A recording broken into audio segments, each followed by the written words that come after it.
Welcome to Looking at Legal Stuff.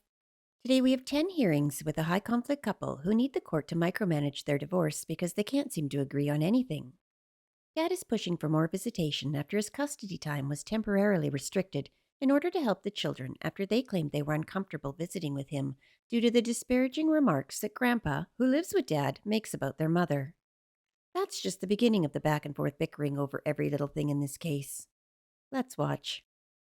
We're on for essentially a review of the interim order. The court ordered an interim order and then ordered sort of a GAL follow-up and a further hearing today to address that order prior to entering, I think, a more full temporary order.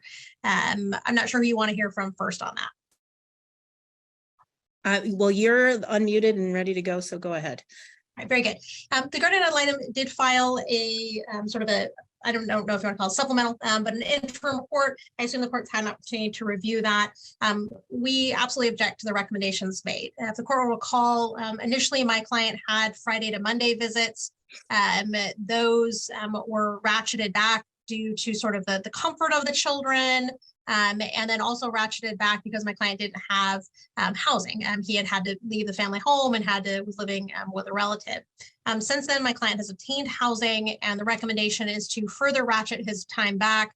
And we absolutely object. That's not appropriate. When you look at the guardian ad litem's interim report, there is no danger to the children whatsoever that she reports. There's no clinical levels of any sort of distress for the children that she reports. She's restricting or recommending a restriction on parenting time essentially because of the comfort of the children. But the reality is that it's going to be uncomfortable to make a change. That's always true for every child and every parenting plan, that when you go from a two-parent in the same household to parents being in separate households, and gee, that's not my bedroom and I'm not used to it, there's going to be some growing pains with that. There's going to be some discomfort with that. That is simply just not a basis to restrict my client's time. Further, when we think about what the children actually need, they need time with my client to be comfortable, to be able to be in his household, to make their own space, make their own routines, their own holidays and celebrations. They need that time. And the parenting time recommended doesn't even rate. It's not treating my client like a parent. It's not even treating him like a babysitter. It is just not sufficient time. My client wants to address, there's guardian ad litem says, hey, there's some inappropriate text messages from dad to mom. Again, those are from dad to mom. And my client says, yeah, he would say, I shouldn't have done that. To address that, he took the recommendation of taking the children in between class and took it a step further and took the high conflict parenting class. So essentially it's double the length of time of the class recommended by the guardian ad litem. We're filing that certificate if it hasn't been filed already. So again, my client wants to address that issue like right up front, isn't going to sort of try to avoid. And he's done that throughout. The court will remember the guardian ad litem, said, gee, dad was very compliant. He wanted to do what's in the children's best interest, always wanted to sort of defer towards doing things that are going to be good for the children. But he can't do that when the recommendation isn't in their best interest and isn't what is good for them. Children make statements such as, I miss my dad. So again, an indication that the children need time with my client. My client was heavily involved in the children's lives prior to the separation, wants to continue the relationship. And a lot of the guardian ad litem talks about like the pressures of the phone calls, because my client is desperate to maintain their connection. So he's trying to maintain that connection. And because they doesn't have sufficient time, the only way he can do that is really through phone calls and texts and trying to grab on to whatever is available to him. So we're in a situation where my client's being limited really without any kind of basis. And so at this point, he's obtained housing. He's taken the class recommended by the guardian ad litem. We should return to the original temporary order, which was Friday to Monday, that on alternating weeks. That has several advantages. First, it maintains dad's connection with the children's schools. It also prevents any contact between the parties. I would certainly argue that there's high conflict on both sides of this case, given mother's allegations that even law enforcement didn't believe. So again, avoiding contact between the parties is good. It allows the children to relax into both households. Additionally, my client should have the standard holiday visitations, 3-day weekends should attach, half a spring break, and a reasonable summer visit. So a reasonable summer visit would be at least 1 week out of every month, June, July, and August. In addition to regular time, mother should also have dedicated summertime as well. Talking about calls and texts, those are a little bit challenging for children to manage. What I would say is that at a minimum, there should be at least 2 calls per week that are dedicated times where dad talks to children. Children can determine the length of the call. If it's short, it's short. If it's long, it's long. But that there's a dedicated time that relieves the pressure of the children, but also ensures that there's continuing contact. Because if my client's only seeing them on sort of an every other weekend basis, there should be time in between. And that's especially true if the court isn't inclined to order a midweek visit, which is fairly traditional, such as Wednesday from after school till sort of after dinner time. Children and my client should be free to text. There just shouldn't be an obligation for either side to respond in addition to the calls. These are a little bit older children. They know how to use technology. They should be free to use that to engage the father as they desire, but we should have dedicated times. I think that that'll alleviate any sort of pressure. But again, that only comes when we're having real visits with father. He's addressed the deficits. He's doing everything the court has asked. There's no basis to restrict, especially this heavily handedly. And in the original temporary from December of last year, it has weekends 1st and 3rd, Friday after school till Monday at school. It doesn't have a midweek visit. Was that something you were asking in addition then, since it wasn't in that, or? I think that it's appropriate at a minimum on the off weeks to have it, just so that there's that continuing contact, that dad's seeing them at least once a week. He can pick up from school. That results in one contact between the parents or one exchange that happens directly. But these are not infant children. These are children that can certainly transport themselves between the curbside and a house.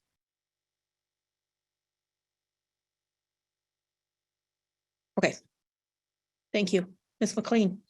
Yes, Your Honor. So you have referred back to the temporary parenting plan that was entered back on December 16th. In the interim, we also had the guardian ad litem interim review that was entered on February 2nd, 2023. That was as a result of our hearing in January. And so currently, Mr. Kaufman's visitation is every 1st and 3rd Sunday for 8 hours from 10 a.m. to 6 p.m. and every 2nd and 4th Wednesday from after school or 3 p.m. if there's no school to 7 p.m. So that's what the current visitation provision calls for. I guess initially I would say I'm a little bit concerned that this is turning into a potential free-for-all by Mr. Kaufman as it relates to the parenting plan. And I think that the court should take into consideration the information that we did receive from Ms. Height. Ms. Height does acknowledge that Paige, actually both children continue to remain in counseling, that Paige, her diagnosis has gone from separation anxiety since early childhood because of her connection with mom to now generalized anxiety. Both girls talked about their anxious feelings because of father's direct involvement of them, exposing them to ongoing conflict. And even since he's been in his new housing with his father's involvement of making derogatory comments about the mother in front of them. Those are all in violation of the provisions in the temporary parenting plan that remain intact in regards to how to appropriately communicate with the children. So even since this interim order has been entered, reducing his time, and despite the court admonishing him at the hearing, and I believe that that's also outlined within your order, it talks specifically at paragraph 6A5, Justin Kaufman shall be allowed to attend public events for the children so long as his behavior is appropriate. And then paragraph 4 also indicates that you had concerns about Justin Kaufman's general disposition towards Rachel Kaufman in regards to the language he uses in text messages and his behavior during visitation exchanges, and that he shall be appropriate in all of his communications and contacts with my client moving forward. Couple that again with the no derogatory language and not involving the children in the litigation. And since that order has been entered, as I read Ms. Height's report, he's continuing to engage in the same behavior, and this is causing the children distress. So the suggestion that Ms. Height didn't make any findings that the children are affected I think is contrary to the actual words and the language that Ms. Height uses within her report. So our concern is that during the visits, the children continue to be exposed to toxic comments about mom. They're able to parrot the information that their mothers commonly referred to as trash by Mr. Kaufman.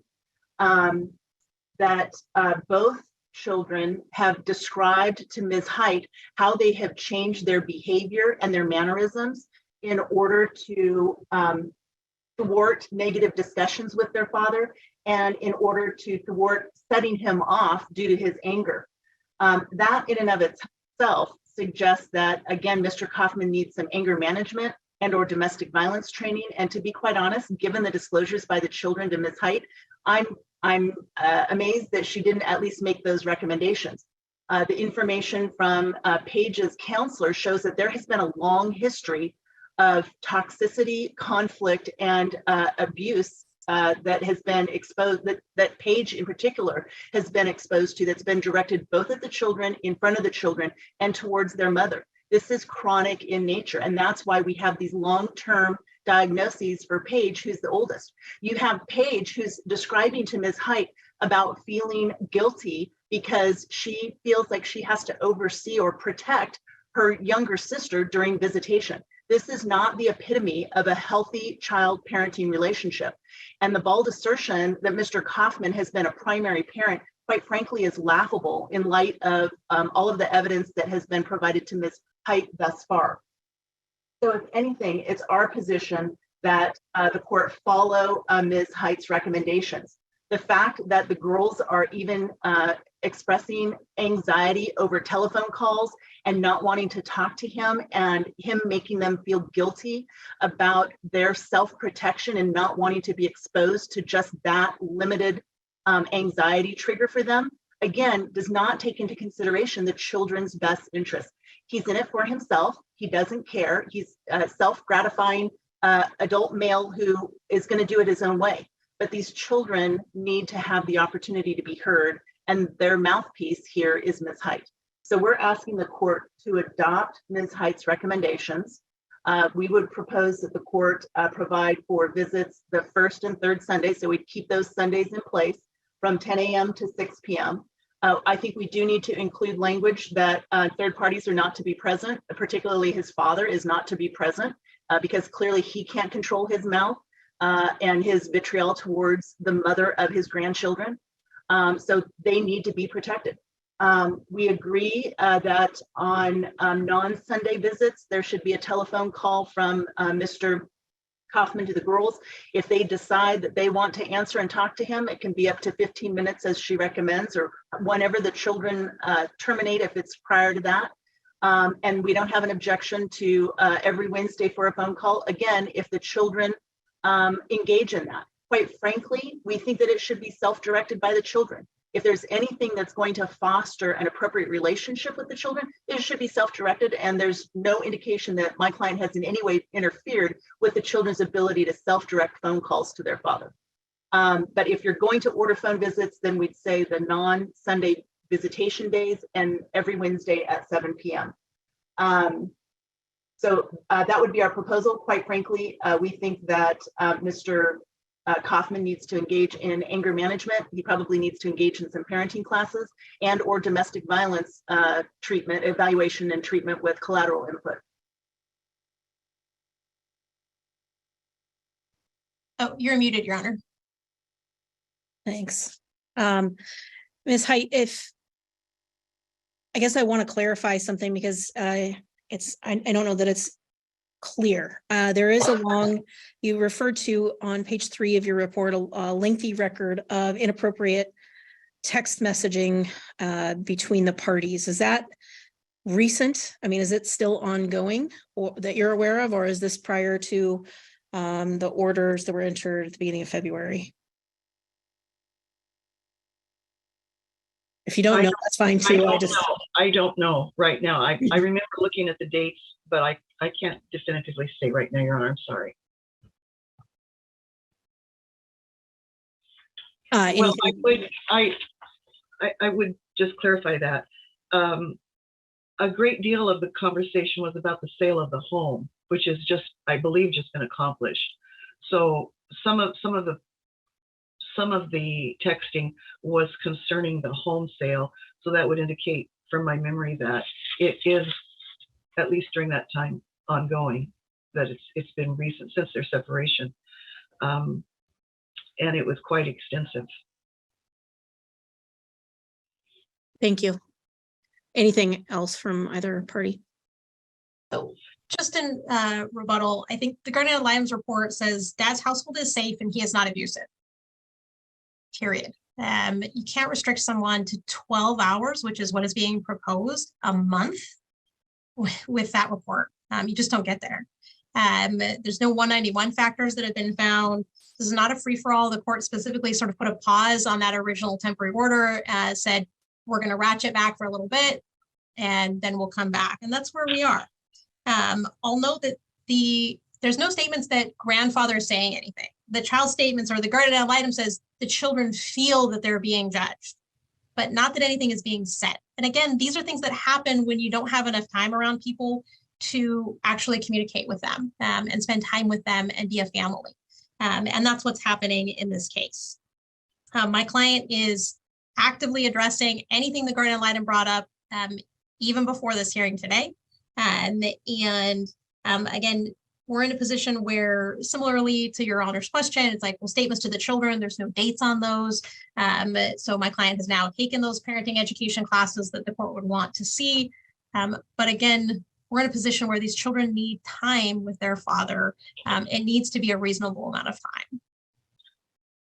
Your Honor, might I respond? Sure.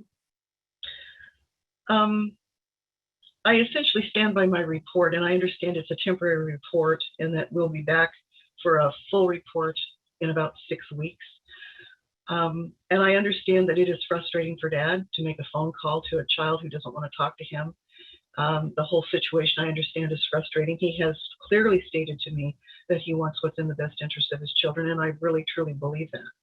However, things are not going well. When I see the kids, the last time I saw them, there was a noticeable difference. I saw each of them at their school. They were both noticeably distressed. They, in the way they responded, it just seems like they are wearing down. There is a toll being taken on both of them for whatever is going on. Some of it is undoubtedly just the length of time this has gone on, but they feel, I think, a sense of concern and even a sense of responsibility to a degree for what's gone on. And I believe that's stuff that needs to be and is being addressed by counseling. I would state that grandfather has made disparaging remarks. I have those specifically. I did not include them in this brief report. I have those for the next report. Grandfather has been disparaging toward mother, at least to the older child. I'm not so sure about the younger one. They do not want, they have clearly stated that at this time they do not want to spend overnights. And I let them know that I don't make that decision, but that I would carry that message clearly to the court, and that was someone else's, another grown-up was going to make that decision. Again, I stand by my report. I understand the frustration. I would also note that this is still in the temporary state, and there will be a further report forthcoming for the May 5th hearing. And Ms. Height, just to follow up, when was the last time you met with the children? I mean, how recently was that last meeting? It was the first part of this month. So a couple weeks ago. Yeah, within the last couple of weeks. Okay. On the 6th, I met them with them on March the 6th separately. So they were already 5 weeks into the reduced plan and still were not doing well? Yes. Okay. Does any of that input, I guess, Ms. Baldwin or Ms. McLean, if you have any questions for Ms. Height, or if you want to add anything else, given my questions to her and her input? No, I'm fine with what she's reported. Anything else, Ms. Baldwin? Only that you've reduced the time and it's not working. It's not better. And so that indicates that what we're doing is not working.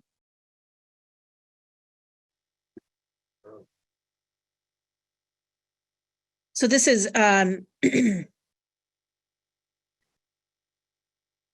not a great situation. I will say very directly to Mr. Kaufman, the type of comments that are recorded that you make towards Ms. Kaufman are reprehensible. They're not appropriate. You're raising two daughters. So you're raising two young women and you're talking about another woman that is their mother in those terms. And that is wholly inappropriate.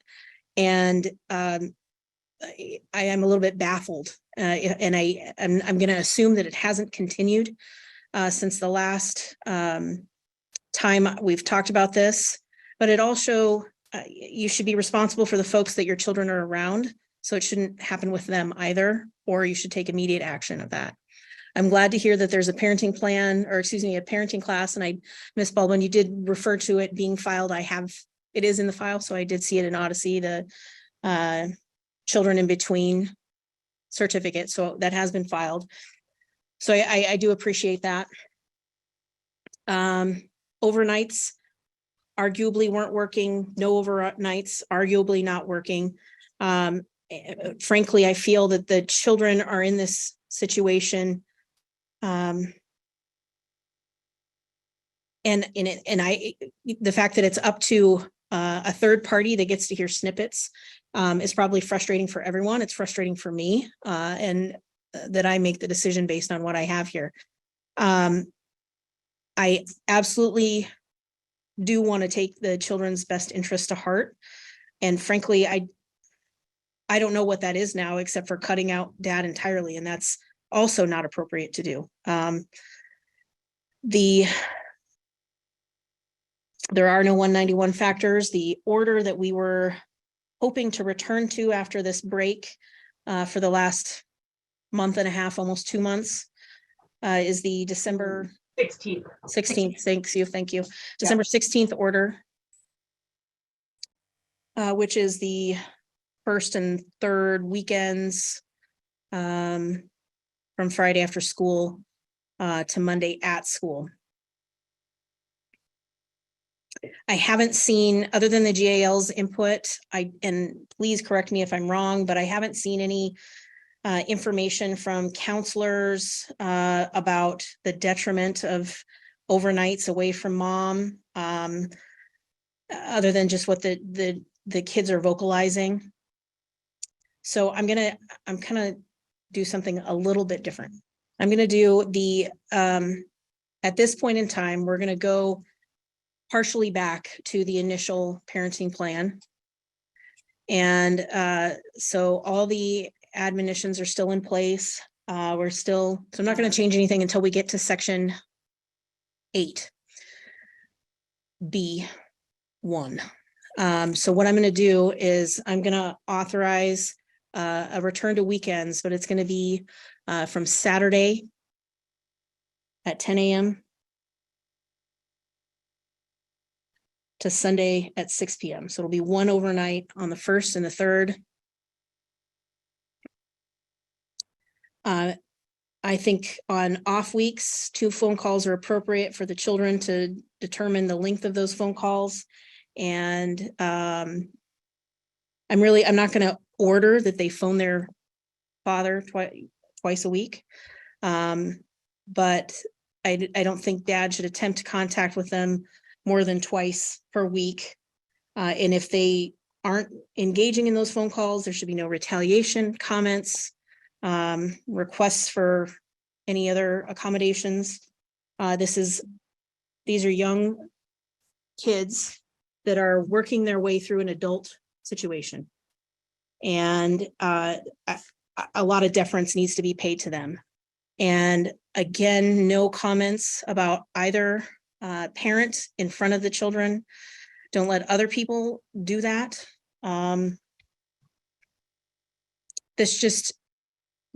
We need to figure out something that's going to work. And at this point in time, I understand the children's concerns. I understand the party's concerns, but I don't think we're at a point where we can give up on the idea that dad can be a parent to these children in the same way mom has been.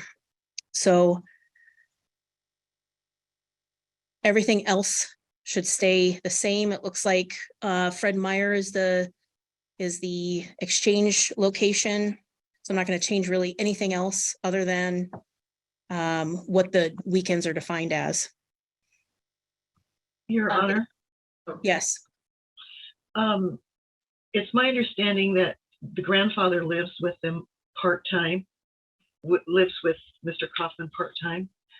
Are you expecting that he would not be there during the time of their visitation with Dad from Saturday into Sunday?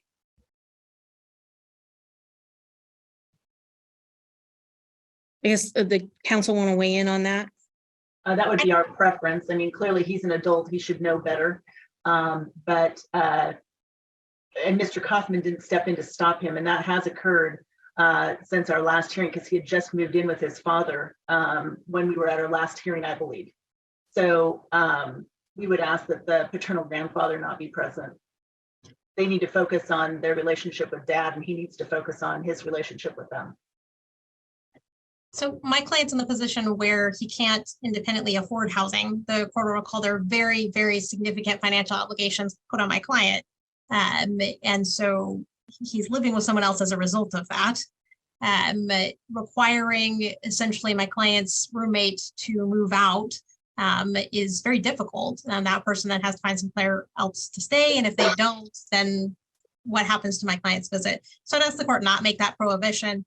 My client understands the court's order on grandfather's statements. I don't know that my client even knew that those had happened prior to the guardian ad litem statements today. If something happens outside of your presence, even if you're in the home and you don't know about it, that can be very challenging. So I'm asking the court not to order that. That's certainly something that we can review at the final guardian ad litem report. Your Honor, my understanding is that father or grandfather lives there only part-time. And I don't have that information. And my understanding, Go ahead.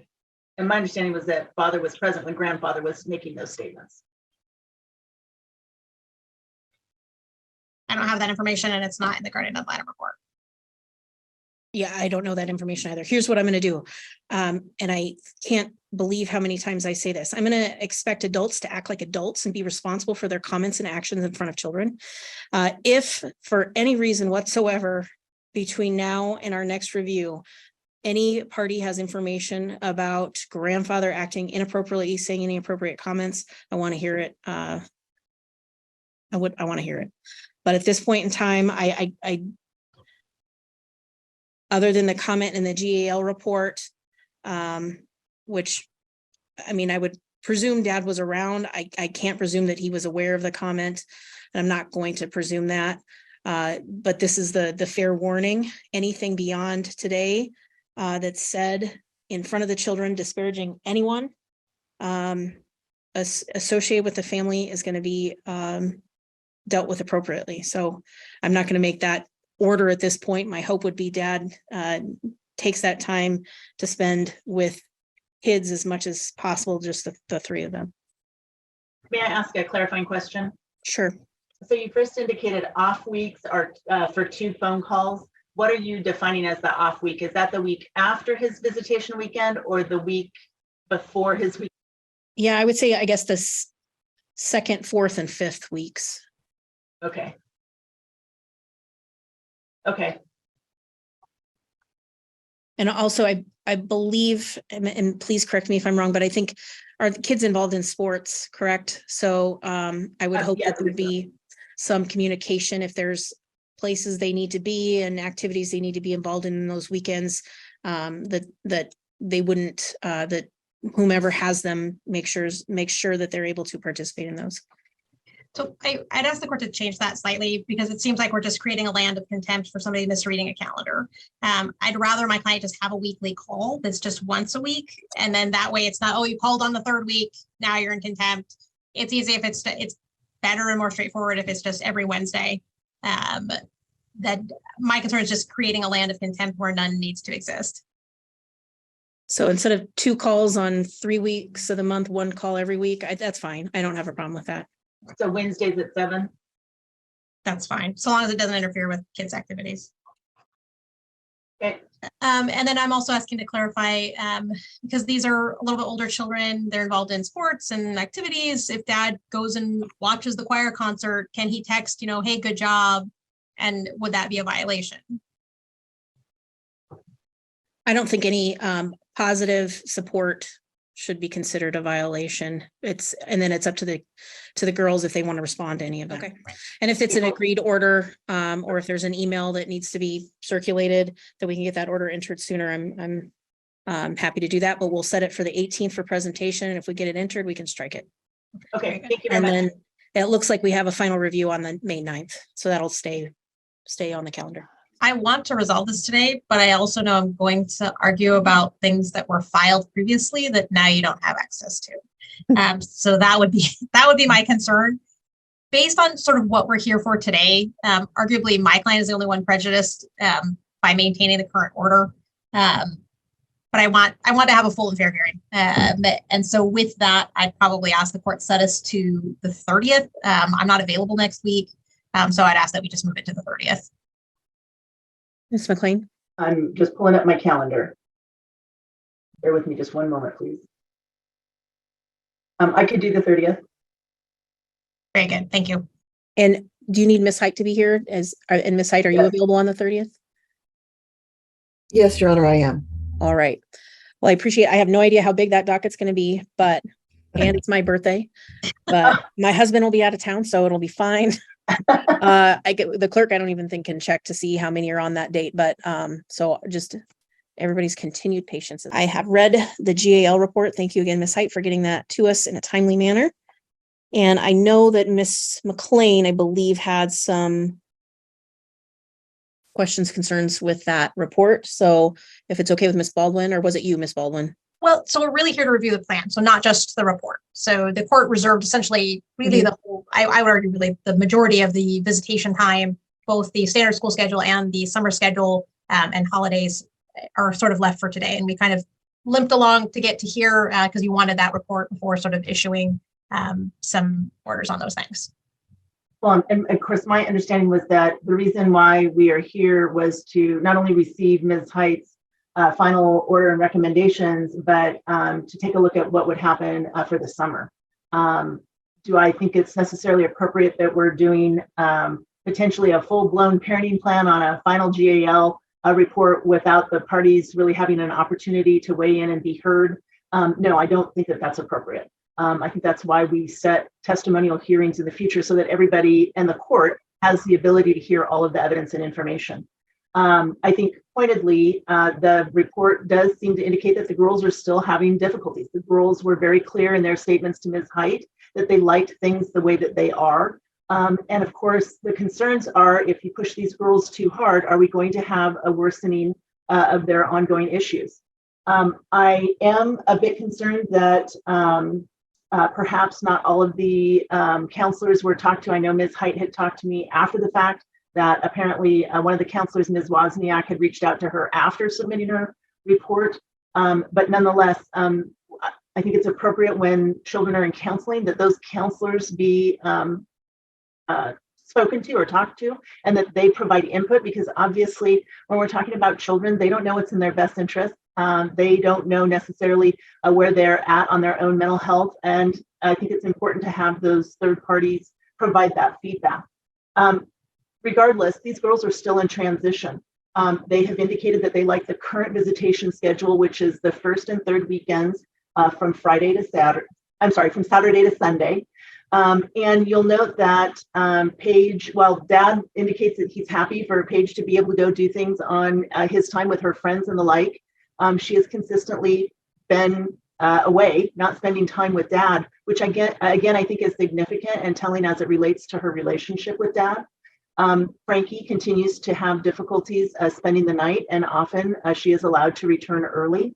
So again, allowing these children that flexibility and providing for the current visitation schedule to continue perhaps through the summer schedule when they are off of school and allowed to maybe have more of that one-on-one time with Dad, I think would be appropriate. So our position is that the court should maintain the existing visitation schedule, which is that first and third weekend is defined by Fridays from Saturday at 10 a.m. to Sundays at 6 p.m. I note that there was some information in the guardian ad litem's report about a domestic violence evaluation for Mr. Kaufman. My client has not had, my client had some input on that. I have seen no report on a domestic violence evaluation. I know that the feedback that my client had received from the evaluator was that they were surprised that the court hadn't ordered domestic violence counseling. And based on the information that was being provided, it sounded as though domestic violence counseling should have been ordered or was being recommended by the provider. So as we sit here today, I have not seen a DV evaluation or what the results of that are. I've not yet requested Ms. Height's file. Of course, I'm assuming she's got a copy of it. I'm assuming, I'm not certain. But clearly that's information that would be important for the court, particularly since this court called Mr. Kaufman out in open court about his behavior directed towards my client during visitation exchanges through the text messages and the like. And I think that that's also going to speak volumes to his ongoing relationship with his girls. The other concern that we have is that at this point, because there has been the limited or even though there's been the limited contact, the paternal grandfather has still been speaking inappropriately in front of these girls. The girls reported that information to my client. The girls reported that information to Ms. Height. Ms. Height talked to Mr. Kaufman about that, and he assures her that his father does not need to be present. And we're asking for an affirmative order that Dan Kaufman not be present during the girls' visitation. If Mr. Kaufman is going to be successful in correcting his relationship with his girls, then that request should be honored. And again, if you recollect back to the time that you were admonishing Mr. Kaufman about his behavior, you were very clear that if this court heard about any further ongoing violations of not talking in a disparaging manner or allowing any third parties to talk in a disparaging manner about the other parent in front of the children, that you would deal with that very harshly. You provided that as a bright line. And yet we still have this going on and being reported to the guardian ad litem. So I think the bright line is Mr. Kaufman, the elder Mr. Kaufman, Dan Kaufman, should have absolutely no contact with these girls because he can't seem to mind his mouth. The suggestion is that, it was taken wrong by the girls. Shouldn't have had any type of a discussion where there would have been an opportunity to be taken wrong by the girls. If you're going to engage in those kinds of discussions, you do that on your own time when the girls aren't present. So we're asking definitely for an affirmative order that Dan Kaufman not be present during any of the father's visits. In regards to extended summertime, I agree that it's just too soon. I think in my discussions with Ms. Height, she acknowledged that extended summertime is too soon for these girls. I'm assuming she's going to provide some further feedback for that. If you are inclined to provide anything, that we would ask that it be limited to no more than 3 or 4 days, and let's see how the girls do. But again, the hope is that the girls with time are going to be able to rectify their relationship issues with their father. But every time they're put in a situation where their mother is maligned in front of them, or they're having to feel like they're coming to his defense or her defense, or they're having to correct his feelings of being lonely. Most recently are the discussions about how lonely he is in his house when they're not there. That type of guilt does not lay a positive foundation for a future healthy relationship with his girls. So while I understand that he's taken the high conflict parenting class, clearly he's not getting the message. He probably would benefit greatly by some appropriate parenting classes that teaches him how to parent, how to engage in appropriate communications with his girls. Because again, these are young ladies, and what he's modeled so far is that it's appropriate to speak ill of your other parent in front of the girls, and it's appropriate to engage in that abusive type of behavior. We want that to stop, especially given the fact that my client is no longer present in a marital unit to be able to be the buffer for those girls as she was in the past. So we're asking that you take things slow, that he needs to show that he can act appropriately, talk appropriately, protect these girls from third parties, even if they're family members, from talking inappropriately, and allow these girls to move on at their own pace. Right. Thank you. Ms. Baldwin. Thank you. Counsel's recitation is really an extreme example of spin. And that's true when you look at the guardian ad litem report, but also true when you look at the pleadings in this case. So number one, these girls are transitioning. No, they're not. Case has been filed for a year. These parties have been separated for more than a year. So the idea that this is fresh, it's not. This case was filed in May 12th of last year. We're past the transition phase. Number two, when you look at mother's originally proposed parenting plan filed back in May of 2022, no 191 factors, there's no other concerns, no concerns of either parent. So again, as May of a year ago, there weren't concerns. So all of these, like, I'm so concerned, this has been a horrible relationship. No, the parties then go from May to November cooperatively with essentially agreed temporary orders that they just sort of worked it out and worked amongst each other for an extended period of time. Then we see in November, Mrs. claiming essentially an assault to strangulation, where law enforcement investigates and the facts are so unbelievable, so questionable, and lack such credibility that even law enforcement was like, no, like they couldn't find probable cause based on her statements. So then we go to this statement that, and I think that that's where you start to see this transition of, oh, now if I force this narrative, then I can get my way. And I think you see that again where dad got called out early, Your Honor, on, hey, you can't talk to her that way. And my client cleaned it up. They then report to the court that that's continued, but they don't present any evidence of that. So they present none of it. They act like it's continuing today, but they present you with nothing. There's plenty of time for anyone to have filed anything prior to today, not a shred. And in fact, they called my client out and had Your Honor call my client out back in our March hearing. And after that, I contacted the GAL and I said, hey, is this still going on? Because you alluded to the court that this is still happening. And the guardian ad litem responded back to me, oh, those were back from August and September of 2022. And that's something you can clarify because I have those emails and you can clarify with the GAL. So again, my client did take the high conflict parenting course. He did clean up his act. He's done everything the court would have wanted him to do. But what we see is sort of like, let me keep spinning this narrative because it works. And I can keep saying that this is a transition to prevent my client, to prevent father from having real time with these children. Let's look at the guardian ad litem report. Guardian ad litem report says both parents are engaged and loving. That they have healthy signs of cooperation and that both parents are focused on the children's needs. Counsel sort of makes it this negative that my client allows the kids to do normal kid things instead of my client being like, yeah, I'm not going to prevent you from going to Susie Q's birthday party because that's important to you, or going to the dance because that's important to you. Those are normal childhood experiences that my client isn't denying the children. And that's spun as a negative when the guardian ad litem report really makes that a positive, that he's doing the right thing by his children. The court should look back at the December 2016 or December 16, 2022 plan. That plan was the father was to have essentially first and third weekends, Friday to Monday morning drop off at school. The court reserved the issue of fifth weekends and reserved, I think, the issue of midweek visits. If the court adopts a straight every other weekend plan, a Friday to Sunday plan, that limits a parent to 14% of their kids' lives. It's nothing. Are you an aunt? You certainly aren't a parent if you're seeing your kids only 14% of the time. That's so little time to actually have experiences. And part of the time those kids are sleeping. So it really limits a parent's time. And this idea that allowing Susie Q to go to the birthday party or do this event, if you only see your kids every other weekend, you almost can't do those. You have to say, no, I have to see you because this is all I have. I have to guard it. The only way for parents to act rationally is for them to have enough time to say, yeah, that's okay. You bet your kiddo, because they have to have enough time otherwise to see those kids and to connect.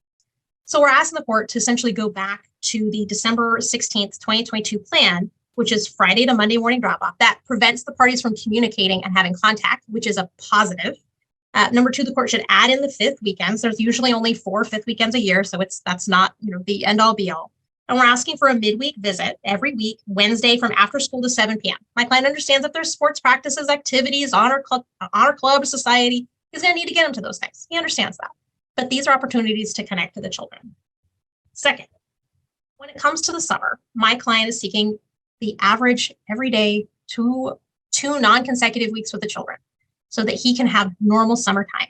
Again, the guardian ad litem found no 191 factors, found no factors at 3B, no red flag concerns. So we're in a situation where what we're saying is, well, mom's made some allegations and none of those have really panned out, but let's keep withholding from dad. Even though we're a year down the road, let's not give him any real summertime to have any trips or vacations or be able to do anything to build those memories for one more year. Let's hold off. That's not reasonable. That's not reasonable in the case where we don't have 191 findings. Arguably, this should be more than a 2 weeks, but my client says, let's start with 2 weeks. That's reasonable. And again, he's not even asking those to be consecutive. The court should also place standard holidays in the plan. The idea that we're going to deny my client regular holidays, 3-day weekends, all of those typical things, that's just, there's no basis for that. There has to be some kind of basis to limit, and there just isn't here. Again, we're a year out. This is no longer transition. And even Guardian Ad Litem says everybody's doing really well. Everybody's sort of moved on and moving forward. I do want to address the restrictions on the parental grandfather. There are no statements that man made in the Guardian Ad Litem found except the statement of you'll always be a Kaufman. That's not a negative statement. That is not your mother's a blankety blank or any kind of discussion about the case. It's I love you, kiddo, and you'll always be part of our family. That's a statement of support. This statement where child says, I felt judged. That's not really youth speak. I don't think that those are words that a young person uses. I think those are words that are parroted from a parent and that the parent feels judged, not that the child is. So in this case, the idea that my client who lives with his father is going to be banned from the home, it doesn't make any sense. No one said anything inappropriate to begin with. We have an odd perception of that statement at best. I think it's more of a statement from a parent that's parroted by a child who feels that they have to align. So again, in this case, we're asking the court to adopt a first, third, and fifth weekend from Fridays at 4. So my client's asking, allow kids to come home, drop off what they need, pick up what they need. So I don't need to take a bag to school type of a thing. But my client takes them to school on Monday mornings. Normal holidays, 2 weeks in the summer, Wednesday day visits after school with my client transporting to normal activities. That's a normal parenting plan. It also is in the best interest of these children. They are at a place where it's time to move on. Mother's case hasn't panned out. The facts that she's sort of alleged aren't really there. And we're in a place where these kids need to have good, solid contact with both parents. And if the court adopts my plan, this is not a 50-50 plan. The court adopts just those extra little bits of time. It gets my client to about 20% of the time. He just wants to have enough time with his kids to build and maintain a solid foundation and relationship with them and to not feel like he has to withhold them from normal kid experiences because he has so little time that he has to guard every minute of it. All right. Thank you. Ms. McLean. Oh, did the court want to hear from Ms. Height? I can do that before returning to you. That's fine. Thanks. Ms. Height.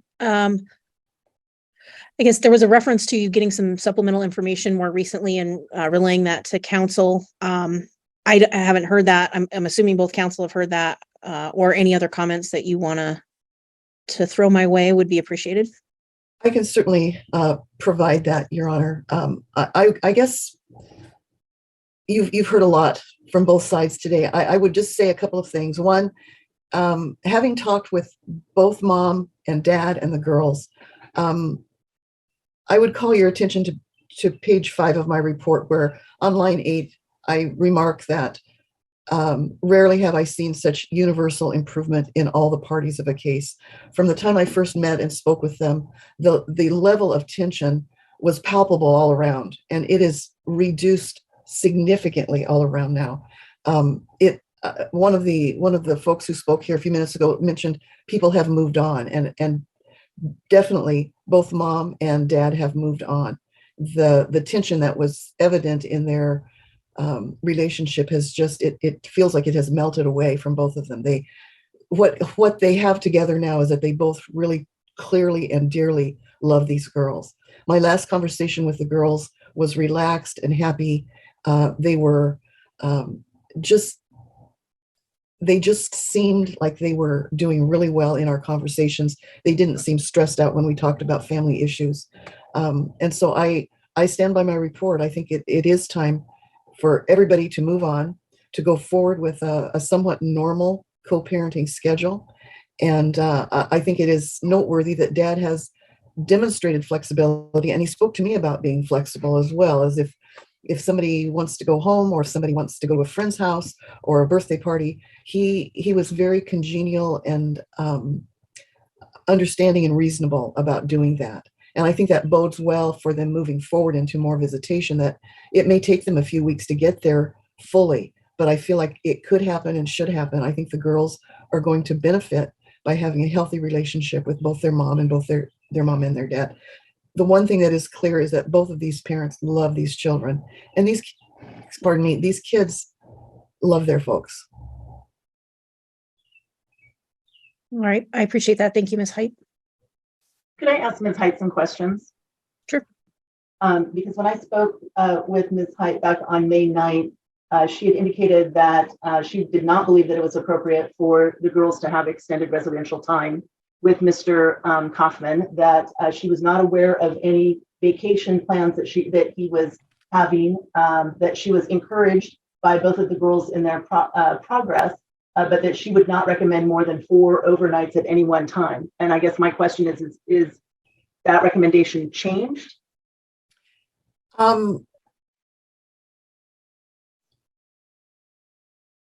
I don't really know how to answer that, Ms. McLean. I feel like it is reasonable to expect that they could go on a vacation trip of a week with their dad and have, or whatever they want to do for that week in the summer. So I feel like, given the modification of stress on everybody's behalf, I think that would be fine. The other thing that has happened is Dad has gotten into a more stable housing. He was moving here and there, finding his landing spot, and he has now found that.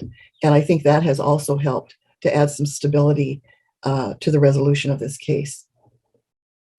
Okay, so, but I guess I'm just wondering what has occurred between May 9th when we talked, and you indicated that 2 weeks with Dad would be too much time, and that no more than 4 days of extended time this summer. Well, I think 2 weeks in a row is definitely too much. I think that they need to move into that. Where I see in practical terms is this: during the course of the summer, they will hopefully have moved into more time over the weekends. And as that grows, I think their comfort level is going to grow as well. And they could grow into a longer period than 3 or 4 days. So I think to say, the first week of summer, they should be on that, have that first week with Dad, is probably more than they want to move into immediately. But I could see over the course of the summer, as things are more relaxed and plans are made, and there's expectation of let's say a trip to the beach or somewhere, I could certainly see that would work out. Okay. All right. And did you actually receive a copy of a domestic violence evaluation from Mr. Yes, Kaufman? yes, I do have that. So can you or counsel provide that to me, since I've not seen that? Yes, I will get that to you. Okay. Let me make a note. Do you have other questions, Ms. McLean? Apparently not, no. I would note that in that evaluation, it did say, I think I quoted it, it did say that no ongoing treatment was being recommended at that time, but I will get that to you. Okay. I'll come back to you, Ms.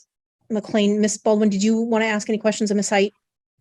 No, I think her report and her extra information that she's provided, I think are fine. Okay, thank you. All right, Ms. McLean. So just briefly, again, going back to Ms. Height's recommendations, her recommendation was first, third, and fifth weekends from Friday at 5 to Sunday at 7. The girls have been doing the first and third weekends, as I indicated, from Saturday, I believe at 10 a.m. To Sundays, I think at 5 p.m. To Sundays at 6 p.m. If the court is inclined to provide for full weekends, we would ask that you transition to the first and third from Friday at 6 to Sunday at 6 to provide some consistencies as far as times go. If the court is inclined to provide some extended time for the father, again, in my discussion with Ms. Height, she was clear that she would not recommend more than 4 extended days, potentially 3 times this summer. We would propose that he be allowed at most to have the opportunity to extend to 3 weekends, 3 of his weekends, up to 4 days with at least 2 weeks notice to my client. We certainly don't want to have him have the ability to remove my client's weekends because she needs to be able to plan accordingly. I would also note that one of the recommendations is that Mr. Kaufman attend the girls' sports events and other activities, so long as his contact is appropriate. And he has still had minimal contact or participation in those events. Again, I think that speaks volumes. If you go back to the declaration that my client filed in January, when the court basically called Mr. Kaufman out, you'll see that it was during the Christmas exchange that Mr. Kaufman is grabbing my client's butt and being verbally inappropriate to her in front of the girls. That was in December of 2022, not August or September. That was certainly after this event that occurred in November. Again, I think it's appropriate that we take this slow because we've got girls who have already balked when the court ordered that they go the Fridays to Mondays. Paige didn't even participate in those. That was information that Ms. Hyde took into consideration at the time. And again, her preliminary report back at that time, which was January 19th, so what is that, 4 months ago, had recommended that his visitation be reduced substantially because of the difficulties that the girls were experiencing. You've got teenagers here, or at least one teenager, one on the cusp of teenager. They probably both think that they're much older than they are, as most girls at that age, but they need to, if we're going to be healthy moving this forward, we need to move it at a pace that's appropriate for them, not forcing things that is going to make them balk, as we saw them do 5 months ago. Your Honor, if I might just drop one more stone in the pond here. Sure. I do agree with the option that Ms. McLean talked about when we're talking about 2 weeks of summer vacation. I could also clearly see that if it is in the girls' best interest in this time, that they have 4 days, 3 times a summer. But I think that the option of having a week for them to take a longer trip would certainly be appropriate as well. Okay, thank you. All right, so court's seen an evolution in this case. You know, and I believe even some of the orders that were entered last year, I had a hand in. So I've seen this case more than just this year. I do want to say that I am extremely. I feel very much hopeful that these parties will eventually come to a good place where they can work together. I clearly think everybody is looking out for the best interests of the children, care for the children. Parties clearly were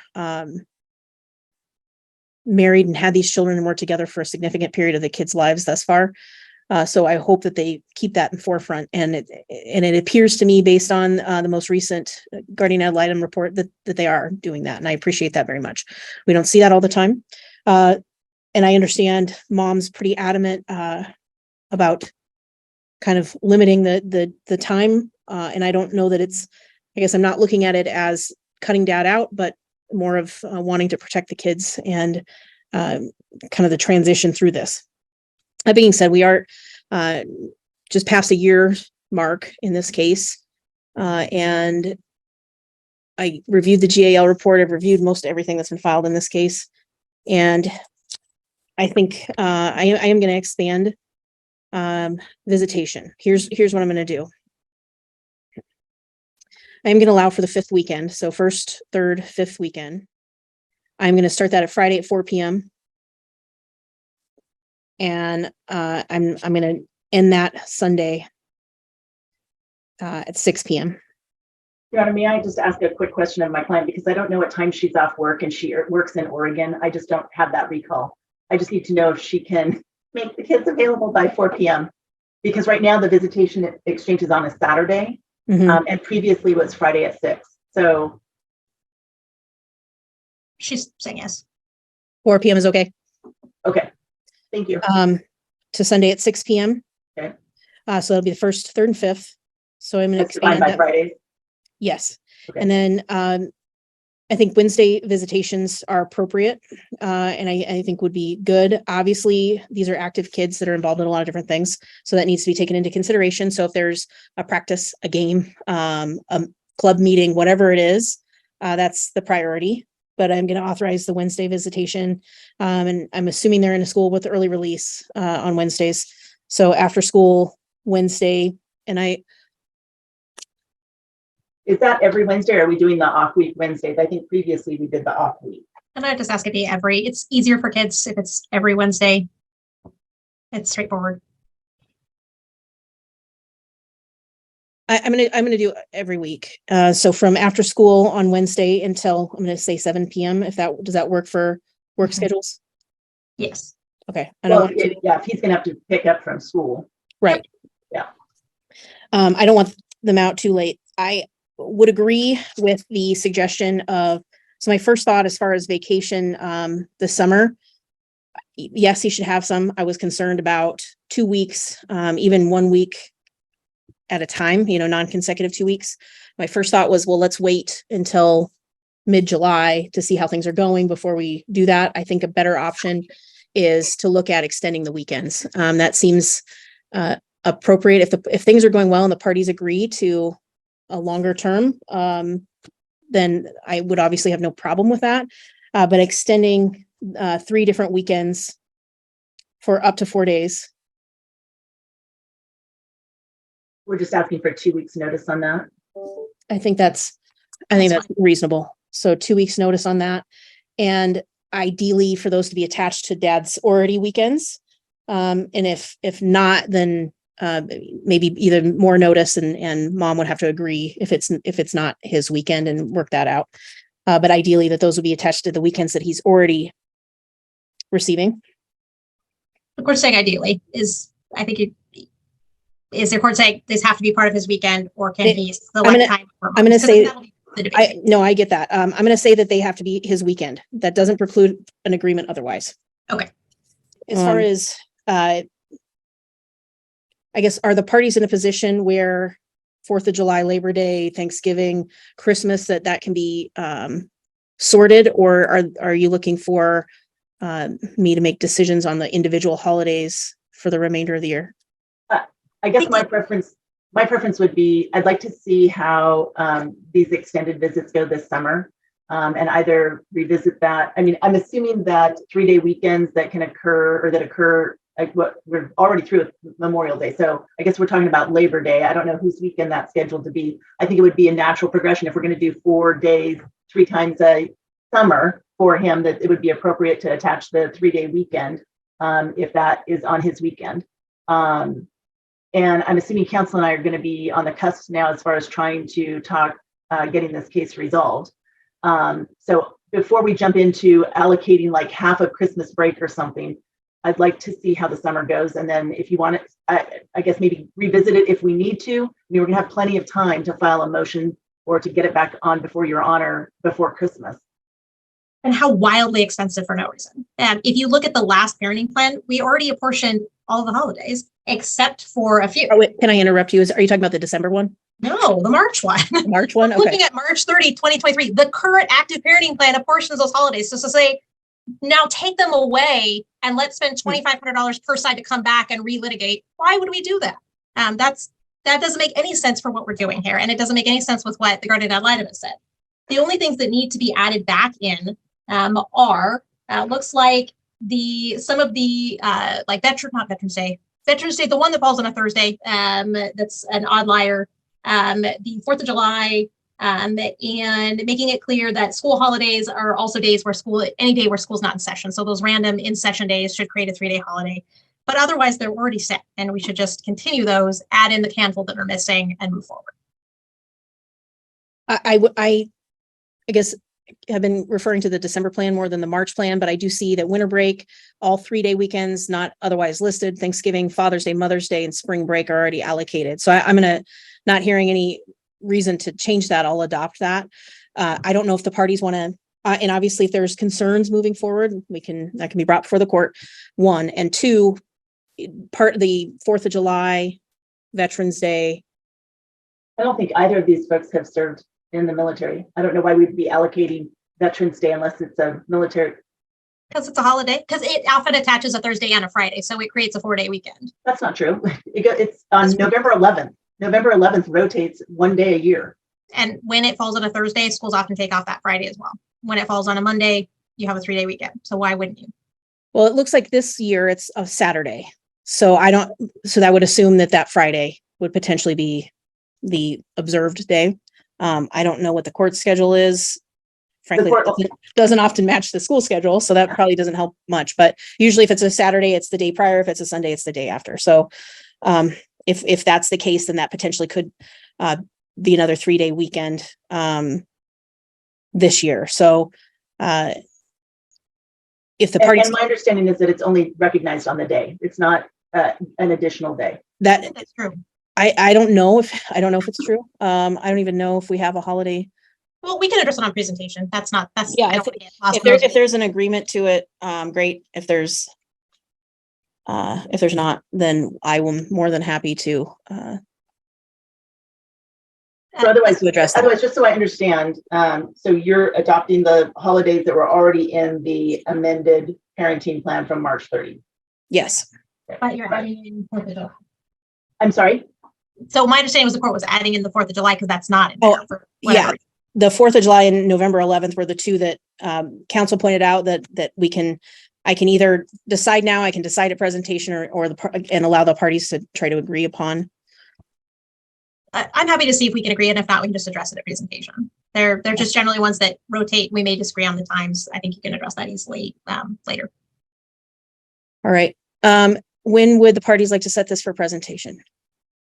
I'm fine with next week if council's able to do that. I know your docket's full on the 13th and I'm out the 20th, and I don't want to wait till, or we could do it on a Friday if that's better for council. The only other issue is what about Mr. Kaufman, Dan Kaufman? Thank you. I knew there was something that I forgot here. I think from the GAL report, it appears that Dan Kaufman understands that it's ideal for dad to have time with kids without him being present. It sounds as though he's trying to remove himself from the situation. I would like that to continue. I'm not going to ban him outright from ever being anywhere near the children. I understand the concern. I understand, frankly, the growing pains of learning what it's going to be like to be in this new dynamic with kind of having two families now. If, however, I haven't heard any new concerns. So what I said prior still stands. If Dan Kaufman makes some comments that are at all concerning, please raise that issue, and I'm more than happy to consider that. I guess what I would like is for him to continue in his efforts to not be there when dad has kids. But if he happens to be there for some period of time, then no disparaging comments, and all of the bad actor standard language should apply to him as well. So I guess just for purposes of drafting, because obviously we don't have jurisdiction over Dan Kaufman. So are we indicating that Justin Kaufman is encouraged to not have Dan Kaufman present during his residential time? That would mean it's, Or to limit? it's challenging because like he's still family. So this idea that we're creating an order that's kind of banning a party over statements we don't yet really have a real solid indication on. How about the language just that Justin Kaufman is encouraged to have as much individualized parenting time with daughters as possible? That's fine. And I would hope that Justin Kaufman understands, that he's going to have to be the moderator of any of those situations in the best interest of his children. I don't have any reason to believe otherwise. So I would hope that would continue. However, if something should happen, then by all means that can be brought before the court. Very good. So as far as does presentation. presentation the 9th work? That's Friday at 8:45. I believe that works for me. Or I'm sorry, did we decide not the 6th? Oh, I'm happy with the 6th. That works for me. If you, I know council, you have the last order, so I assume you'll draft. Yeah, I'll get them out by tomorrow. That's fine. okay. If the 6th works better, then we'll set this to July 6th June 6th at 1 o'clock for presentation. Okay, thank you very much. All right. Thank you all. I wish you the Thank best of you, luck. Rhonda. All right, Kaufman and Kaufman. I left you two for last. That's I guess do you have a preference of which one you want to start with? Kaufman's shorter. Okay. Do that. 22-300-238-08. And I have, just so Miss McLean's proposed that she signed off on the 31st of May. So your objections were based on that order, correct, Miss Baldwin? That is my understanding. Okay, I have notes on all of it, so I'm ready. Okay, so I did file my objections. So pretty straightforward. The first is because the guardian ad litem, this is a final report. Shouldn't be a continuing sort of availability at whim to order more evaluations. So that language should be stricken. The language on page 4 at when school, essentially what to do if there's no school, which would include the summer months that are all coming up. To me, it should be released to father at 2 p.m. or when school releases. So if there's no school, dad can pick up early at 2 o'clock or make the appropriate arrangements.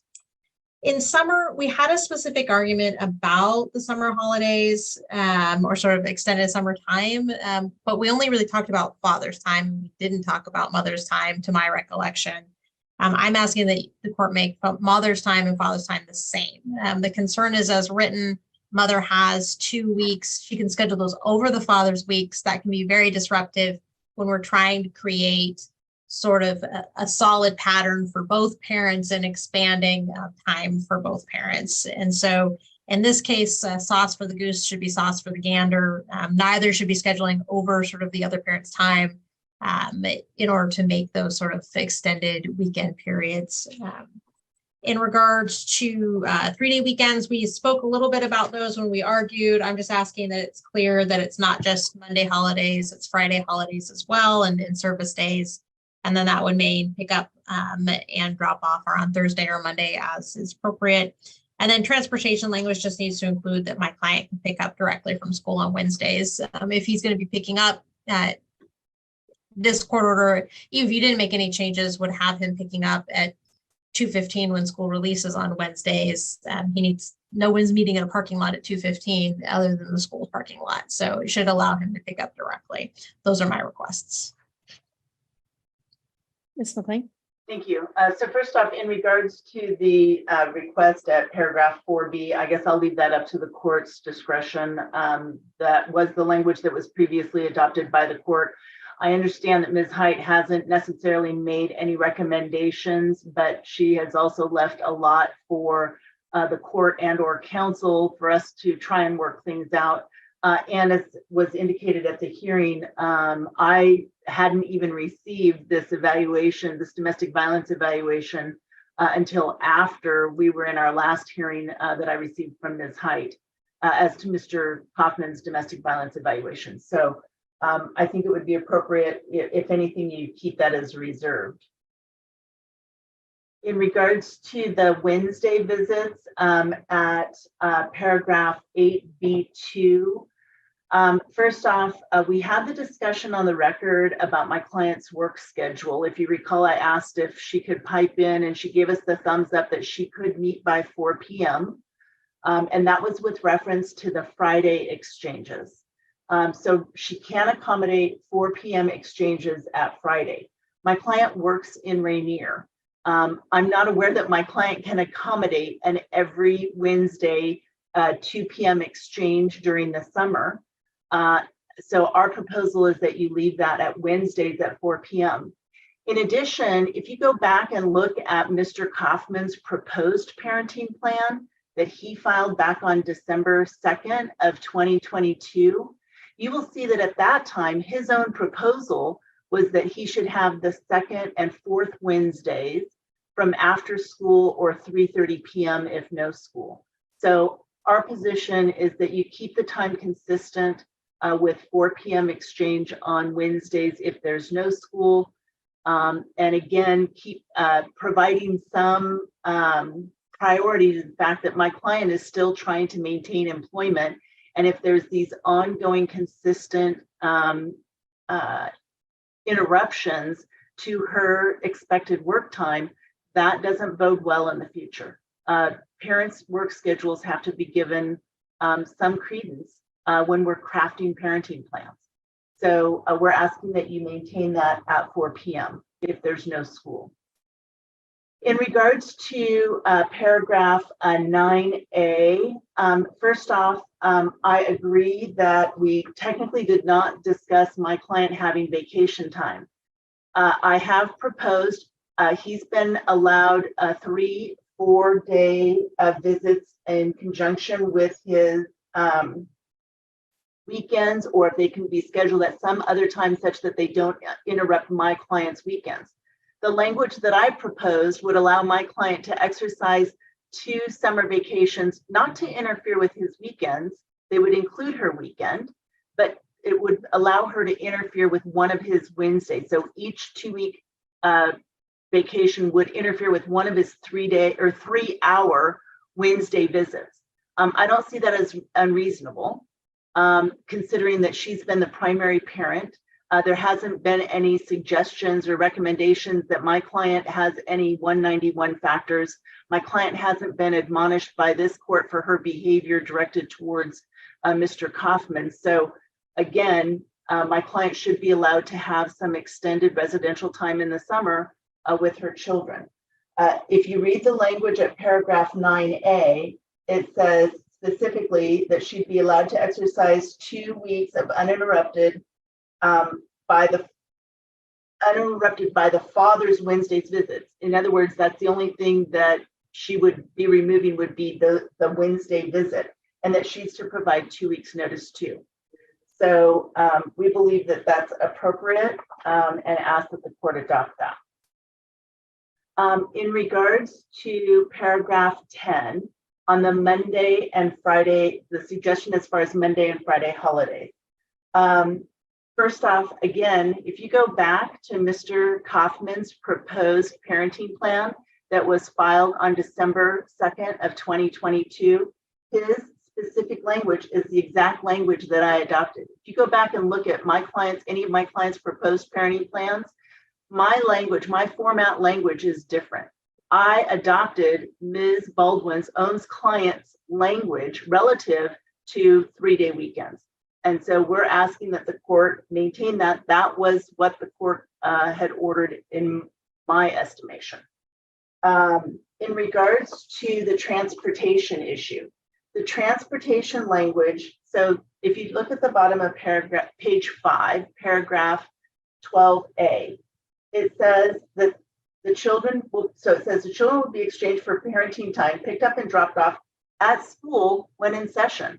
So that allows him to pick up at school when that's in session, and when he's supposed to pick up when his actual time says that it either starts or ends, starts after school, from school, or ends at school. So he's to provide that transportation during his residential time.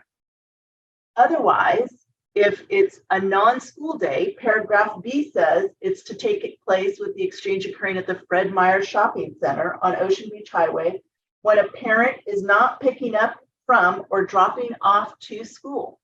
So that language is reinforced. So I'm not exactly certain what the objection is. If you turn to the next page at the top of paragraph A, again talks about at the very end of that, or the second sentence, it says, if a parent's time starts at the time school ends, or if a parent's time ends at the time school starts, then the parent exercising visitation shall arrange to pick up and or deliver the children from and to school. That provides for that exchange. If school is not a factor, then they have to do the exchange at Fred Meyer parking lot. So I don't understand what council's objection is to the language that's been provided. All right. Anything else? No. Thanks. Your Honor, might I weigh in just briefly? Sure. A problem that I did not foresee at the time I wrote that report is that the Rainier Bridge repair is going to muddle mom's trips back and forth, and we don't know how bad that's going to be or for how long. I know personally, even recently, getting across that bridge has been nightmarish at times. And it seems like it could add a lot of stress, a lot of times through the summer, trying to meet deadlines. And I don't know if this is even appropriate or possible, if mom has difficulty getting across the bridge or making that time, there could be another party that would help with those exchanges with the kiddos. I can just imagine it being a big headache at times during the summer, and wondered if there could be a plan B in place. Well, the proposed parenting plan, again, at the second paragraph A at the top of page 6, provides the parents or their designees. It's Okay. unreasonable to, in my opinion, to rely or demand that a designee be present to provide transportation every Wednesday at 2 p.m. if my client is at work. And I believe that the bridge closure, isn't that only for a week? Well, there've been a series of repairs going on right now, and so it has been a mess many days. I don't want to create a problem where there isn't one, and I don't know if it would matter as far as time goes or not. I'm not really suggesting a change in anybody's proposal for time. I'm just acknowledging that could be a problem down the road. And if there's a designee involved for those particular times, I'm fine with that. I guess I was just borrowing trouble. I think The language already does provide for designees. So. Brief rebuttal. So I think the guardian line was just trying to be helpful and trying to solve problems that she anticipates, and I understand that. When it comes to evaluations, again, this is a final report. It shouldn't just, the door shouldn't always be left open. When it comes to the release time, arguably 4 makes it worse. I would argue that it makes more sense that my client is picking up at school on Wednesday early releases, and that we maintain that throughout the summer. That's all my client is asking for. And this like, hey, gee, before they asked in this other plan, yeah, and in that other plan, my client was getting extended weekends from Friday to Monday, and there was a whole bunch of other things that my client was getting. When you're not getting those things, you're looking to make sure that you have enough time, and also to make these exchanges as easy as possible. Again, for the summer, makes sense. I understand the need to potentially eliminate a Wednesday visit. But my client's weekends shouldn't be interfered with. The order as proposed doesn't exactly say that. It just says that she can eliminate his Wednesdays. It doesn't say she cannot eliminate his weekends. So it just depends on how you find reading of that language.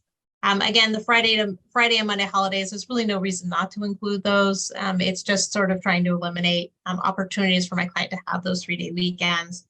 Transportation language, again, I'm just looking to shore it up so there's no misunderstandings as to my client being able to pick up directly from school on an early release, and making it clear that it's whatever time the court designates when school isn't in session.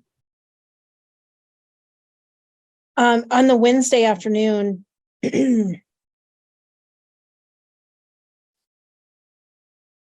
during summer, are the kids going to be in a where are they going to be, and why does mom need to be present in order for dad to pick them up at whatever time on Wednesday in the summer? I don't know what the plan is for the summer for them. All I know is that when they are, my client has been the one to provide that transportation exchange. Obviously, Mr. Kaufman works as well. And so that 3:30 time was originally what he had proposed in his own parenting plan. I assume because that's a function of his work time. He historically has not picked the girls up from school prior to this action. I mean, those are the same arguments, though. Prior to this action, everybody's schedule was different. No one's in the same position they were when these parties were married.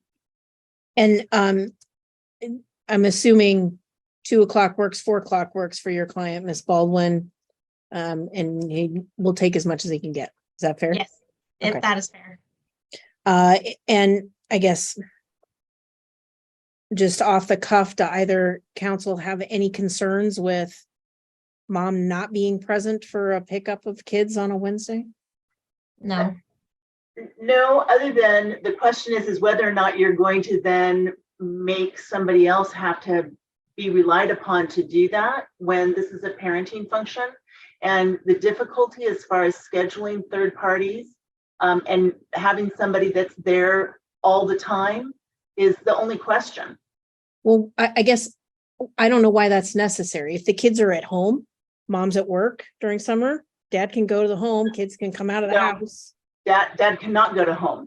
That's why we've got the exchange occurring at Fred Meyer. So I thought it was just a restraining order with her. And I'm assuming it probably does list the house, doesn't it? Yeah. I'm gonna recall though the specifics, because I don't recall that the court has an in the box order on this case though. I think this is just a garden variety type of stay away order, because the court specifically, she asked for that restraining order and the court largely denied it. And I think denied it outright. So I don't think that there is one. I think the court gave her Also, possession. the court but also not- recognized the difficulty and at least the argument of Mr. Kaufman's self-help at my client's residence and the difficulty that that caused for the youngest child as well as my client, as well as the ongoing behavior even in the public location at Fred Meyer. And our position would be that visitation exchanges should continue at a neutral location, not at my client's residence, because that has been fuel for him to engage inappropriately with my client. But if she's not there, it's not a problem. And this isn't the community home anymore. The community home's been sold. There wasn't a restraining order entered. So Well, the idea is that, like, we could say curbside. There's a temporary restraining order from 11/28/22. I don't see anything post that has changed. And that order does indicate restrained person must not go onto the grounds of or enter a protected person's home, workplace, vehicle, school, or daycare of any child listed. And then not knowingly go or stay within 1,000 feet of protected person's home, workplace, vehicle. Has that been changed at all? No, I don't believe so. No, but then we had a hearing, I swear that was in December, where then we had a full hearing after the court looked at the police reports and everything associated with it. So now I'd need to go back and look. There's on 12/6/22, we had a hearing on an order shortening time. So that was a temporary restraining order that I just reviewed. Court here's the restraining order.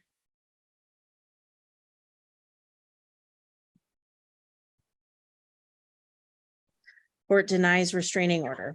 Yeah, that's what I recall happening. So I think that there is a subsequent order where, well, obviously there's an oral order. We can find the paper order that you denied that.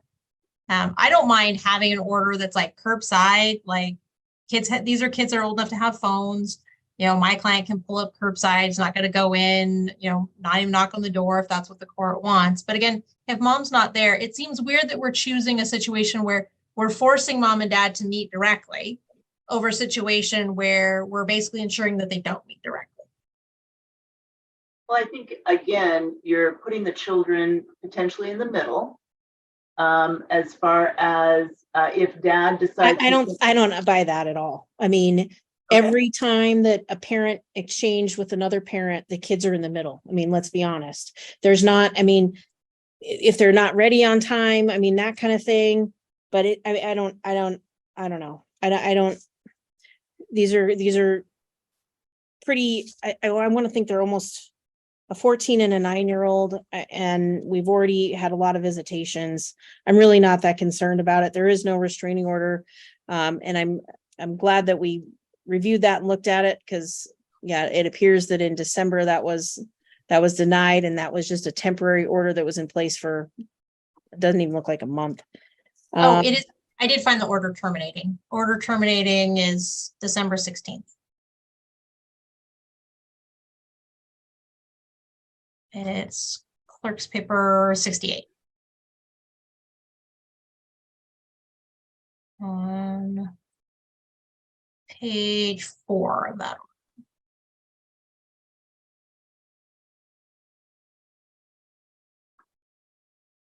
So yeah, section 13. Okay. Yeah. All right. So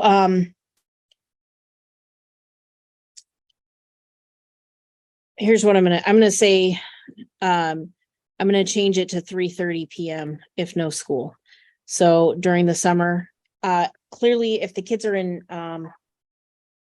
summer camp or, you know, like some other activity, then obviously dad should know where to go.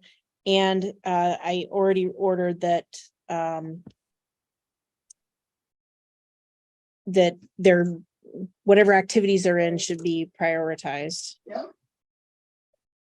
As for 9A, I think I agree with everybody. We didn't really address it. I think it's appropriate to allow mom to have that time, so I'm going to adopt Ms. McLean's proposed language. However, I did just add in, just to make it clear, mother's vacation shall not disrupt father's weekends. Just, and I think That's fine. that was probably the intent, but it wasn't super clear. So now hopefully it will be clear.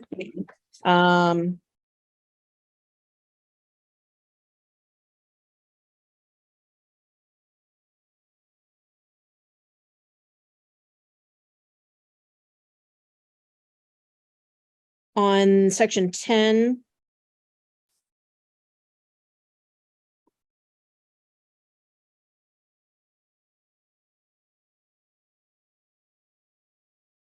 I just interlineated school holidays which fall on Monday or Friday shall attach to parents' residential weekend, and the exchange shall occur Monday at regular scheduled time.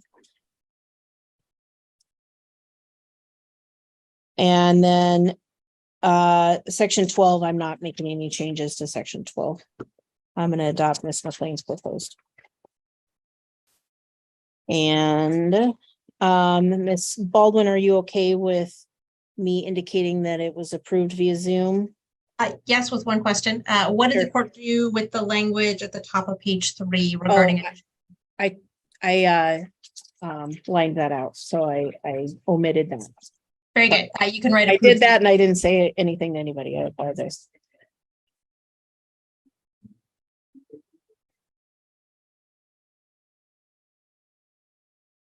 Okay, I will get those entered as soon as we are done this afternoon. 8 months later. In February of 2024, 8 months after the last hearing, they had a mandatory settlement conference where they did not come to an agreement. In April, the mandatory settlement conference was continued for a second day, but they were still unable to come to an agreement, so they'll be proceeding to trial. The only thing they seem to have settled at the mandatory settlement conference was a final parenting plan, but they are still fighting over everything else. All right, going to the Kaufman and Kaufman matter, number 4 on the docket, 22-3-00328-08. That matter's ready. Noel McLean appearing on behalf of the petitioner, Rachel Kaufman.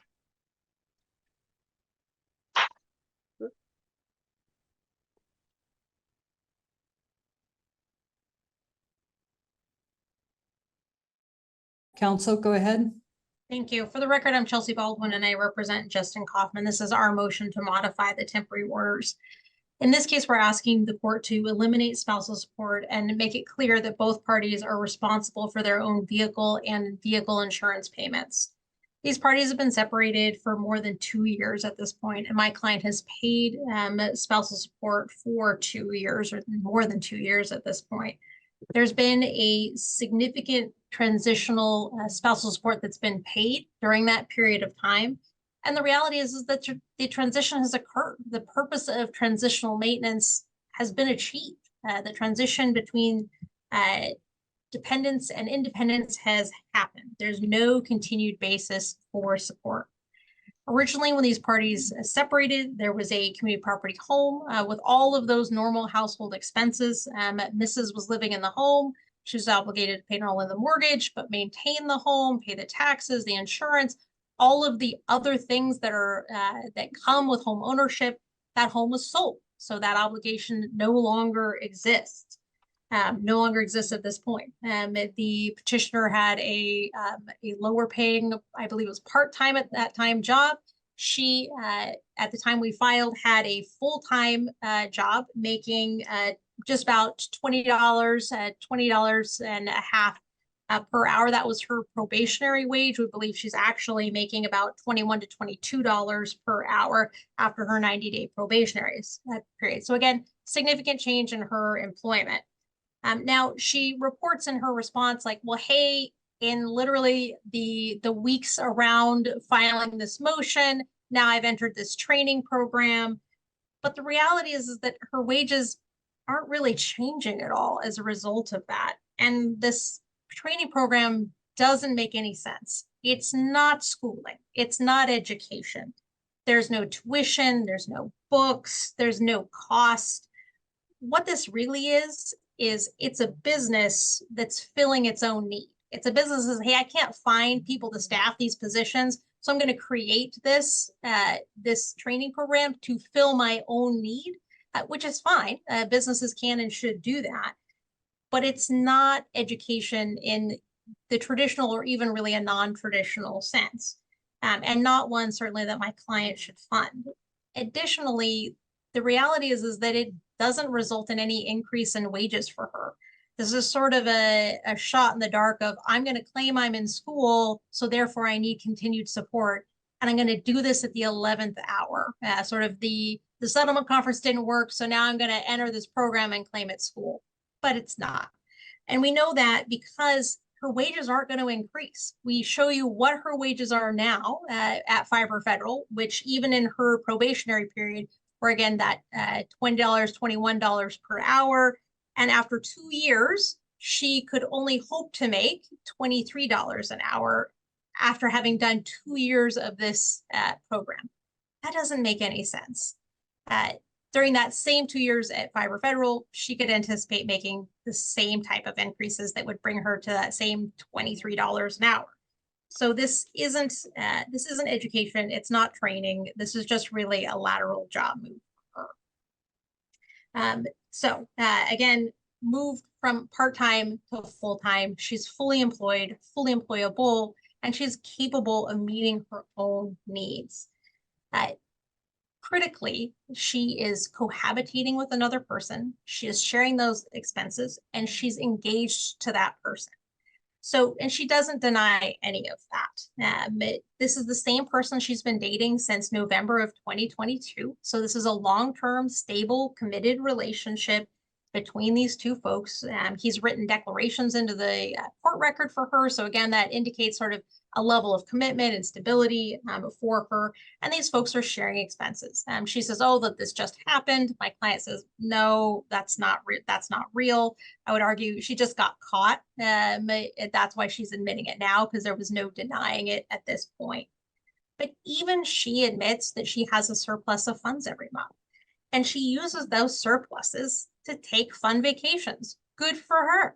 She's going to Hawaii. She's going to Arizona. She's taking other trips. That's lovely. But that's not what spousal support is for.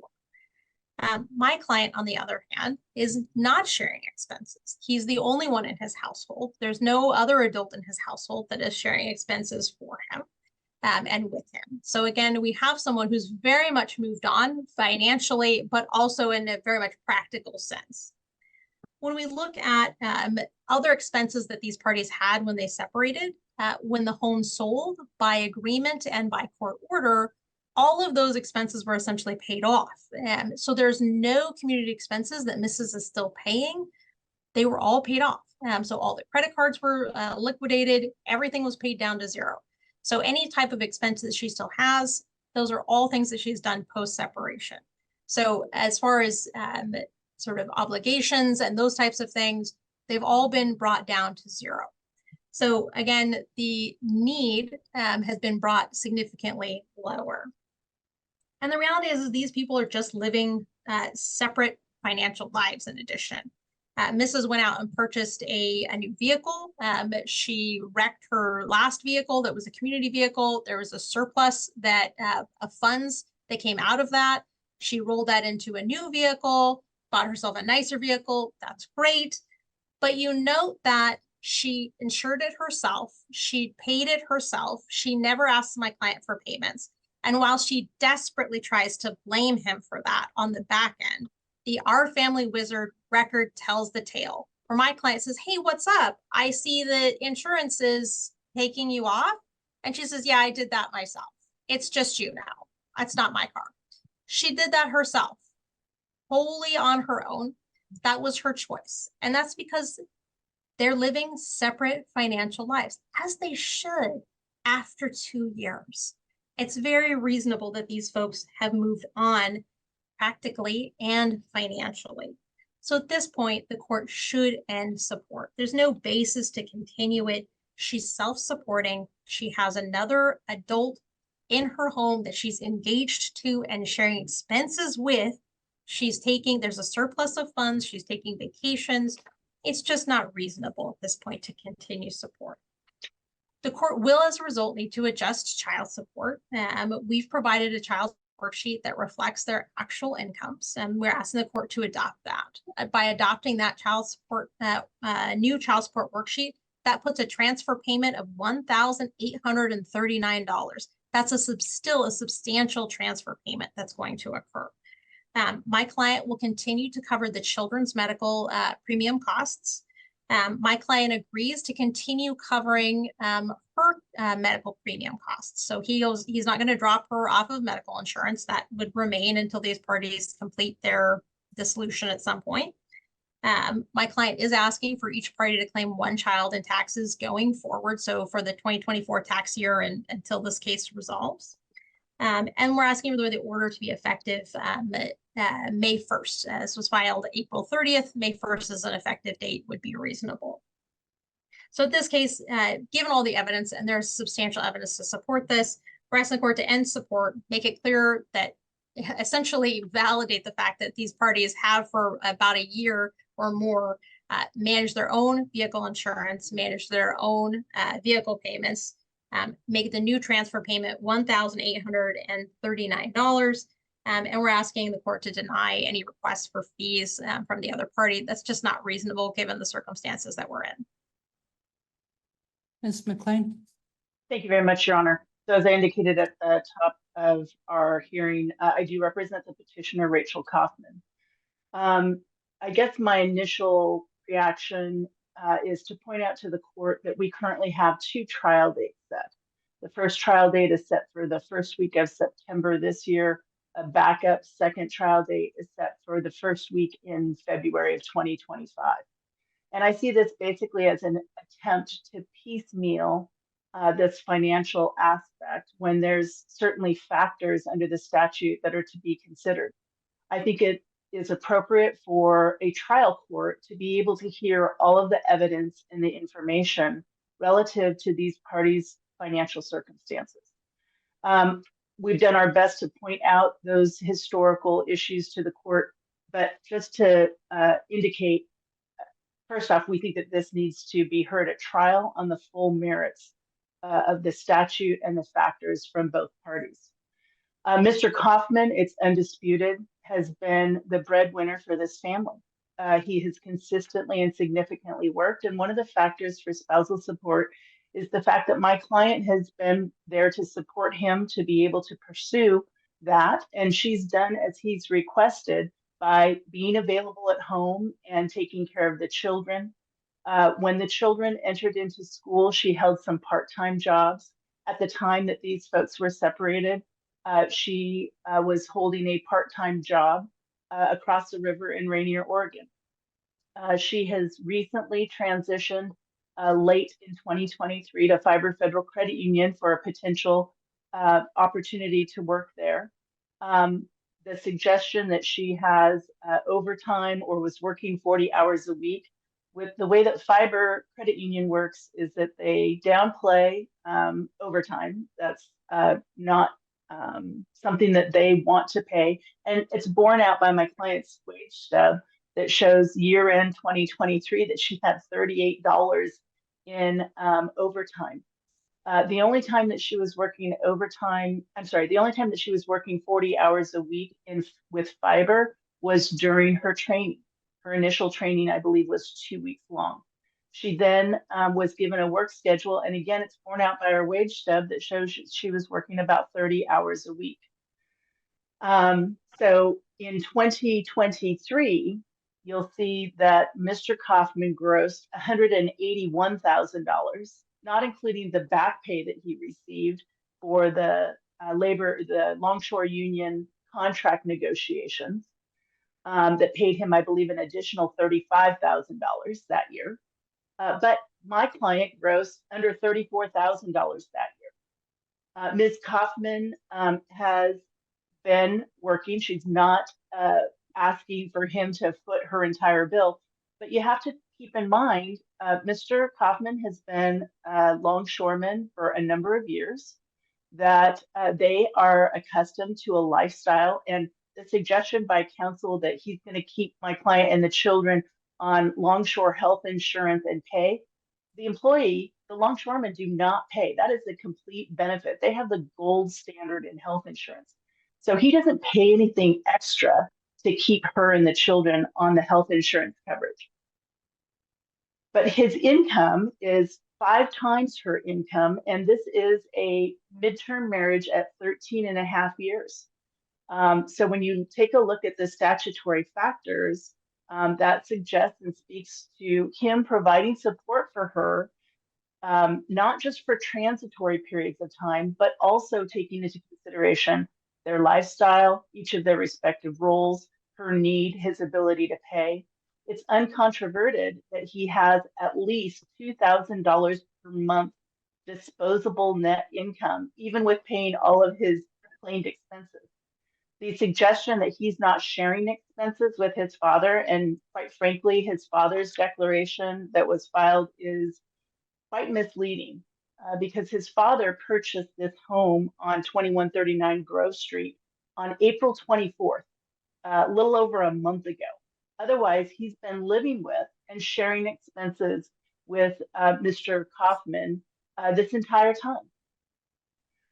And that was something that the court took into consideration when the court was ordering, did not take into consideration when the court was ordering the spousal maintenance that was effective December 1 of 2022. So he's paid a little over a year and a half of spousal maintenance at this point on a 13 and a half year marriage, where he's making 5 times her income. Her monthly expenses currently are $6,475 per month.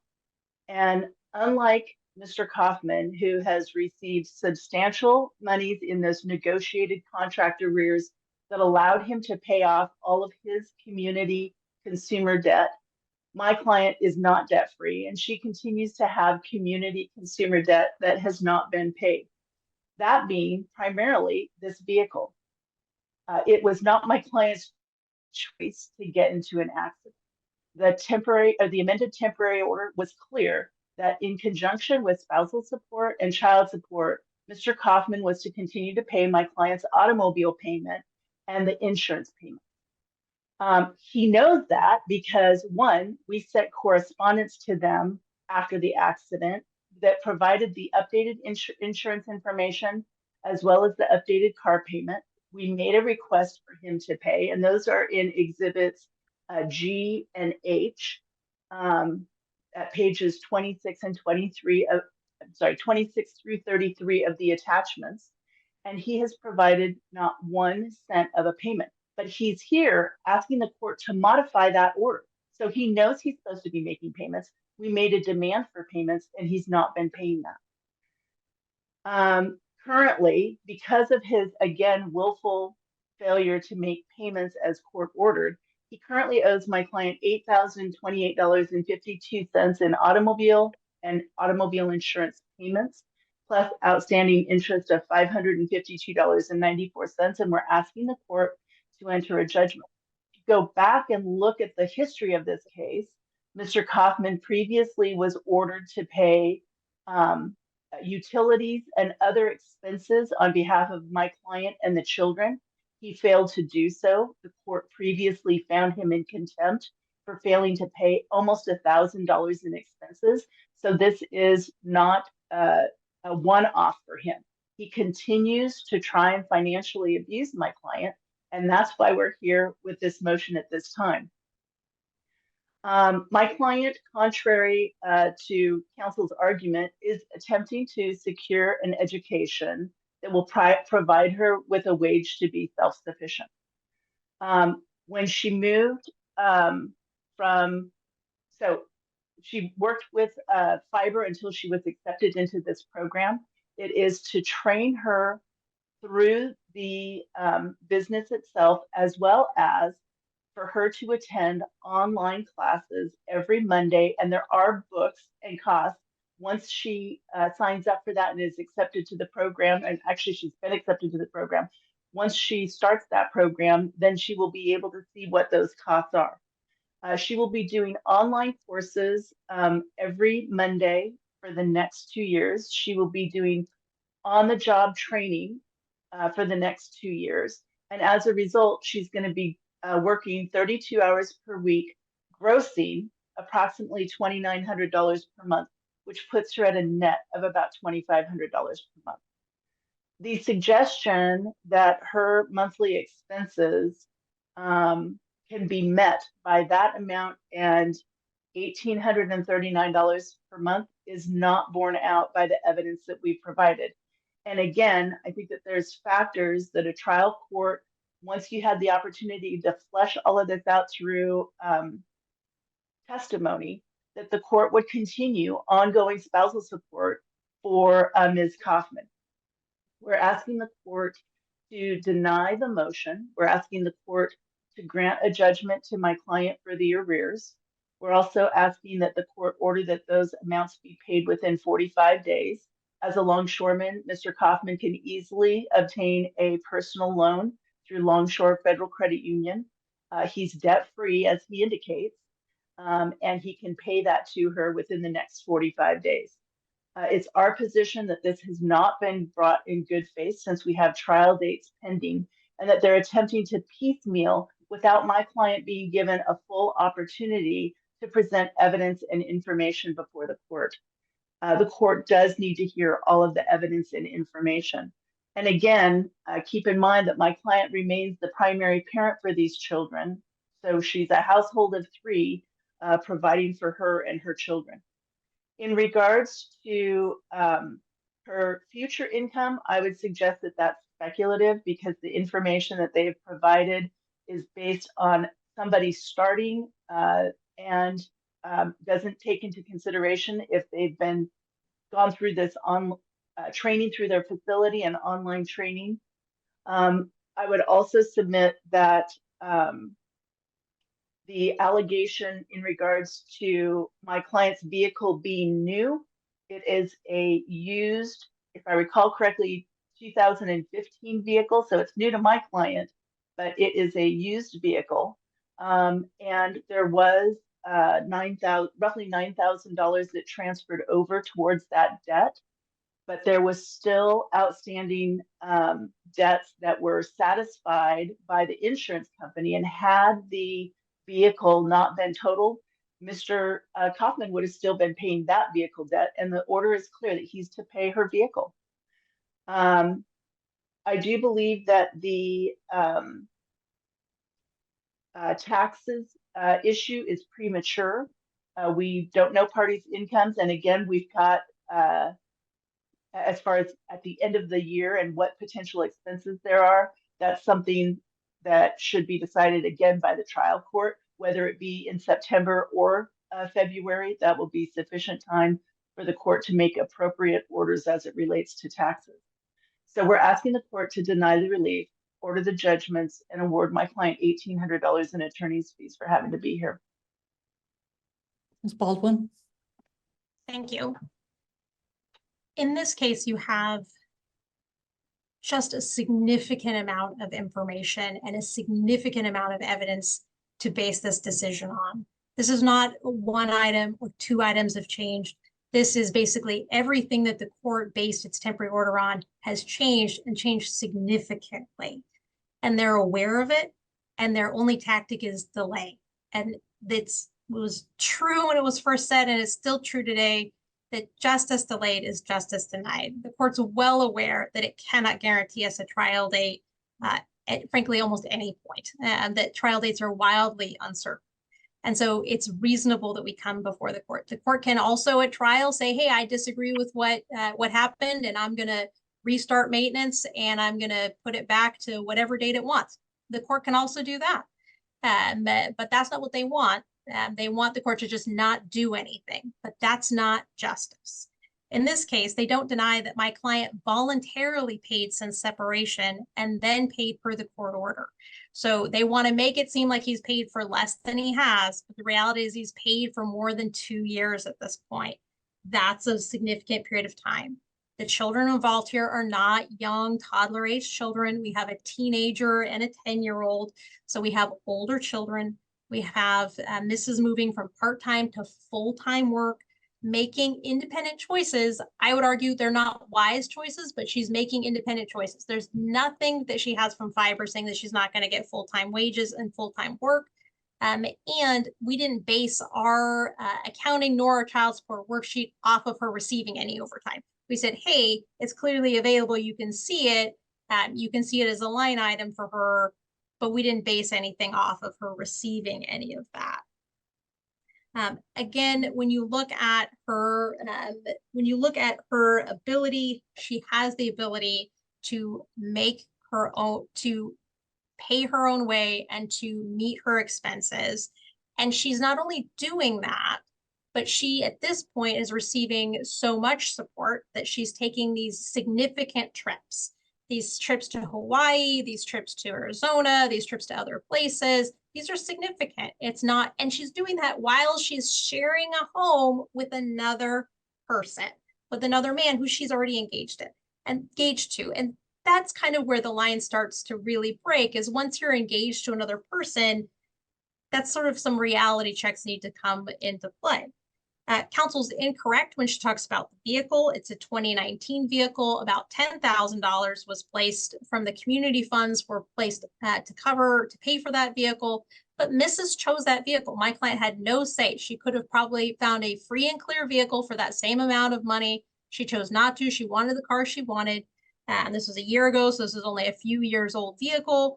And so she got what she wanted, but it's a higher cost. And then she independently pulled herself off the community insurance. Again, my client's not obligated to go and say, hey, I'm going to pay for whatever insurance you want to set up. And that's not what the court ordered. Desperate to just muddy the water, they didn't bring any motion for a judgment because they know they wouldn't get it, because the court order underlying this is very clear on what he was supposed to pay for. So that's not before the court, but they didn't bring that motion because they know it would be denied and because it would be inappropriate. And so again, she could have been debt free. That's her only debt, and it's one of her choosing. So in this case, and then finally on the issue of taxes, what gamesmanship? And my client says, I'm tired of the game. Please don't make me play the game with them, and just order one kid to each party so I don't have to deal with the gamesmanship of them sort of, I won't let you file your taxes until you give me something. And their pleadings, they say, oh, it could have been worked out so easily, and you should have to pay fees for not working it out. And then they come to court and say, oh, we refuse to work it out at all. That's gamesmanship. We shouldn't do that. That's not a hard call. There's 2 kids. They each play. That's very simple.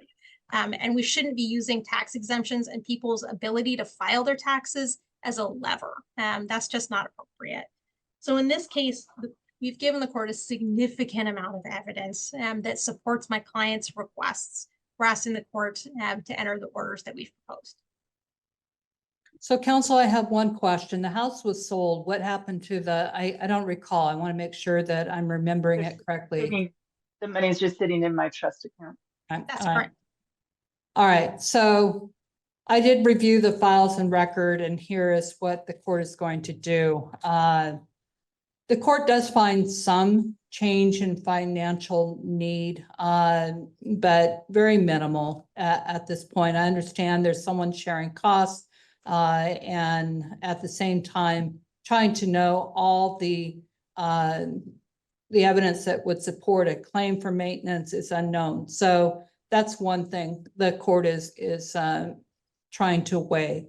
The other thing is that the mother is working more on a full-time type of basis. And so there needs to be a consideration of that when it comes to child support. So with that in mind, the court is, let me look at something real quick. In regard to child support, at the time, it was set in accordance with the parties were making and capable of making under the temporary orders now. So in regard to the income of the father, the gross will be set at $14,928 per month, and that is gross. With the deductions that need to be made, it's a net of $11,129.51. I'm sorry, would you repeat that, please? So the gross is 14,928. After Okay. deductions, $11,129.51. All right. What I don't know for the mother is, I didn't calculate this out, but it's $21.25 per hour, and I'm gonna set it for a 35-hour week.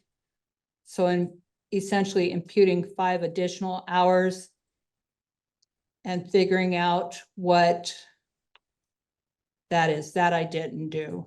We can do that.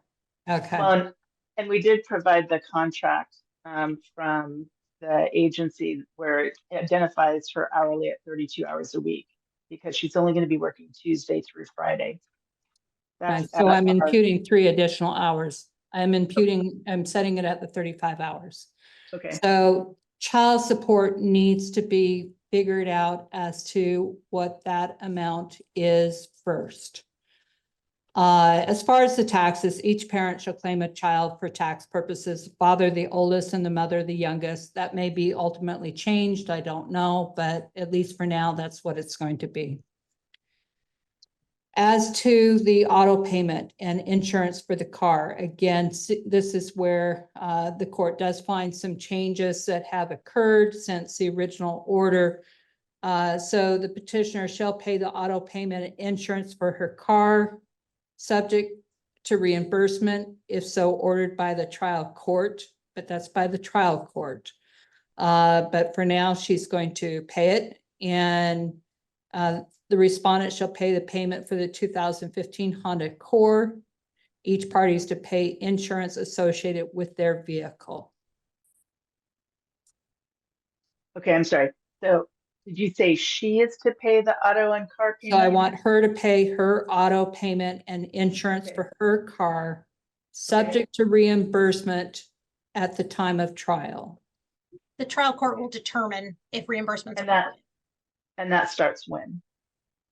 Whenever she had the new, call it a new car, what her is now the car that she has. So the court is retroactively then adopting that to June 1. Correct? And then, so you're reserving that retroactive application from June 1 to present for the trial court. Correct. Okay, I just wanted to make sure. Thank you. All right. As to the maintenance, what I want is to have you figure out what the total is of maintenance and child support now. Refigure the child support. So ultimately, it's the same amount that's going to be continued to be paid by the husband. The $3,000. Well, I don't know what it That's- is. So right now, the order is $1,800 per month child support and $1,200 per month spousal maintenance for a total of $3,000. Okay, so figure out the 3,000 less the new child support amount and the difference between those two to equal the maintenance Okay, that's to pay. So it's the same amount to continue to pay. However, reallocating. right. So however, the payment is subject to reimbursement if so ordered by the trial court. So if the trial court determines, and that's where I agree that I think there are more factors, I think there's more information. So the court at the time of trial may determine that she should not have received this ongoing maintenance, and that can be reimbursed at that time. That makes Yeah. sense? Yes. Okay, Steve? all right. There shall be no changes to any medical health insurance policy that covers either spouse, domestic partner, or any child. There shall be no change in the beneficiary of any policy. So the father will continue to, or husband shall continue to pay the medical, the insurance that he's been paying or has had paid through work. For her and the children. Correct. Right. Okay. Okay. Attorney fees? So in regard to attorney's fees, the court is not going to order attorney's fees at this time. I think there's been a change. I think it's appropriately brought before the court. And so no attorney's fees. Okay. Presentation? So we can do it on June 11th. I can do June 11th. Yeah, I think I've already got stuff on June 11th. Yeah, and you're aware that that docket's closed? That was closed on May 24th. No, I'll go ahead and I'm add sorry, it to May June 21st. 11th. I think the numbers have changed since then is the problem. Okay. So June 11 at 9 a.m. Correct. Thank you. Yeah, let's close it. Move those matters forward. First, I have Rachel Kaufman and Justin Kaufman, 223-23808. That's also on for presentation, and the notice of disqualification. I'll ask if Rachel Kaufman is here along with Ms. McLean. I'm present, and Ms. Baldwin and I have discussed this, and we've agreed to set it over to July 9. That's correct. July 9. Mhm. Okay, great. We'll set it over to July 9th. Thank you. Thank you. Very good. Thank you. Number 10 on the docket, 22-3-00238-08. Hoffman matter. Okay, just a minute. All right.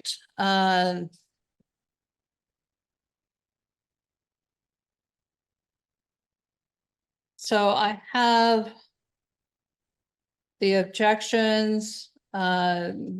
We do have Ms. Baldwin, we do have Ms. McLean. Ms. Baldwin, I don't know if you've had an opportunity to look at the objections. I have. So in reviewing the objections, the court specifically said that you weren't making changes to the underlying orders. The total transfer payment did not change a dime. So if the total transfer payment isn't changing, then it doesn't make sense that we would enter a new order of child support.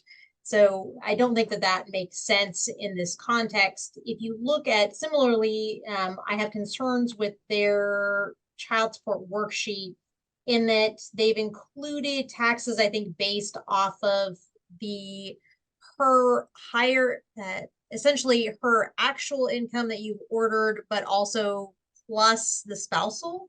So sort of inflating the taxes based on that higher total gross, but that wouldn't be actually taxed for her because it's not income to her per taxes or per federal law. So spousal support isn't income. So I have concerns with that. I think that my order correctly reflects what Your Honor's intention was essentially, hey, everything is just going to stay the same when we, and then this matter is going to go to trial, and then at trial, the court can then look at it in essentially in reverse and then make changes if it wants to, based on what happened there. And I'll tell the court that the prior order was $1,200 of spousal support and $1,800 of child support.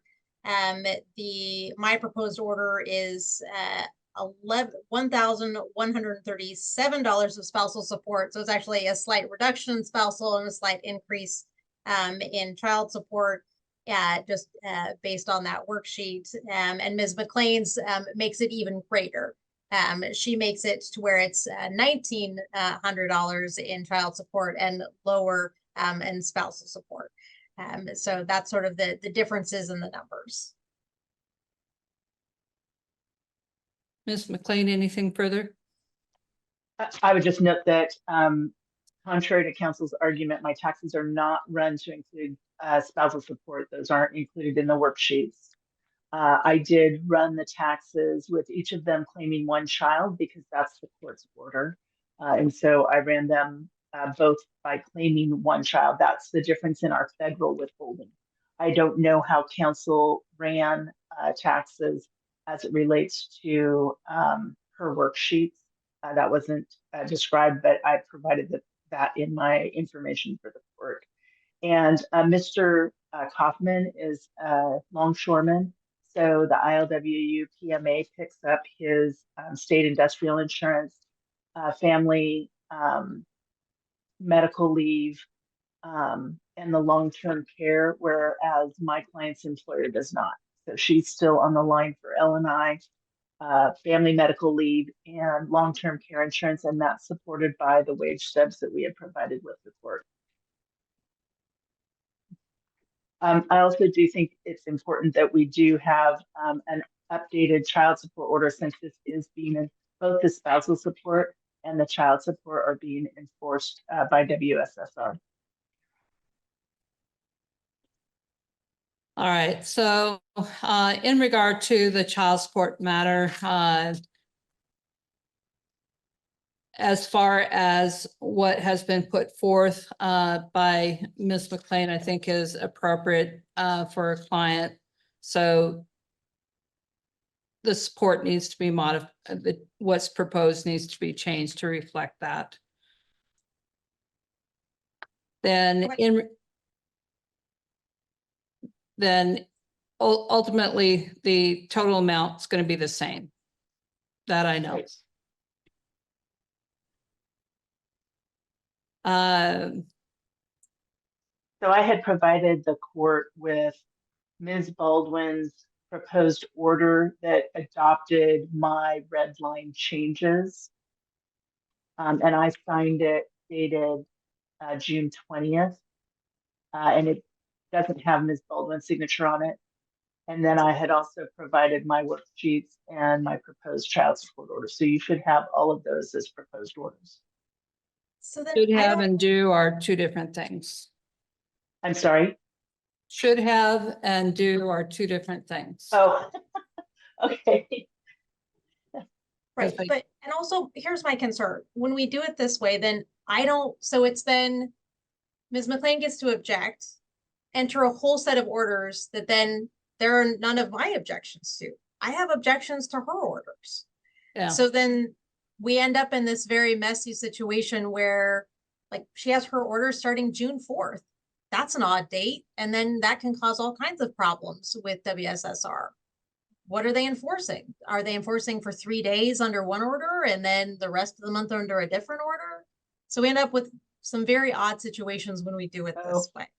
That's probably a typo. I think it's supposed to start on June 1st. So if you change in the child support order, you had indicated, so paragraph 11, that should be June 1.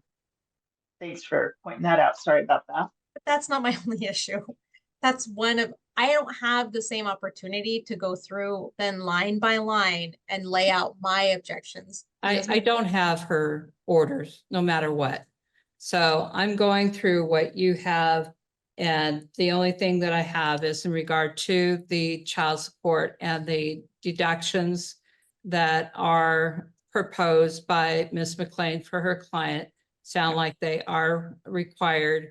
And so, so if they're required, then it seems like they should be included as part of the deductions in the child support worksheets. That's all I'm saying. And that's fine. I'm happy to include those deductions and create an order that reflects those deduction changes. Okay. So that's one thing. In regard to this idea of that overpayment is to be paid from the liquid assets held in trust, I don't recall specifically ruling that. I don't particularly have a problem with that because I think no matter what, the support needs to get paid. So that will stand.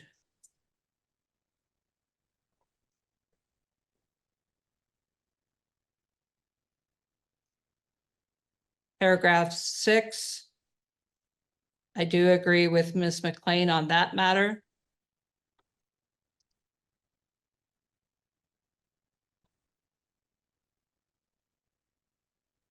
Paragraph 7.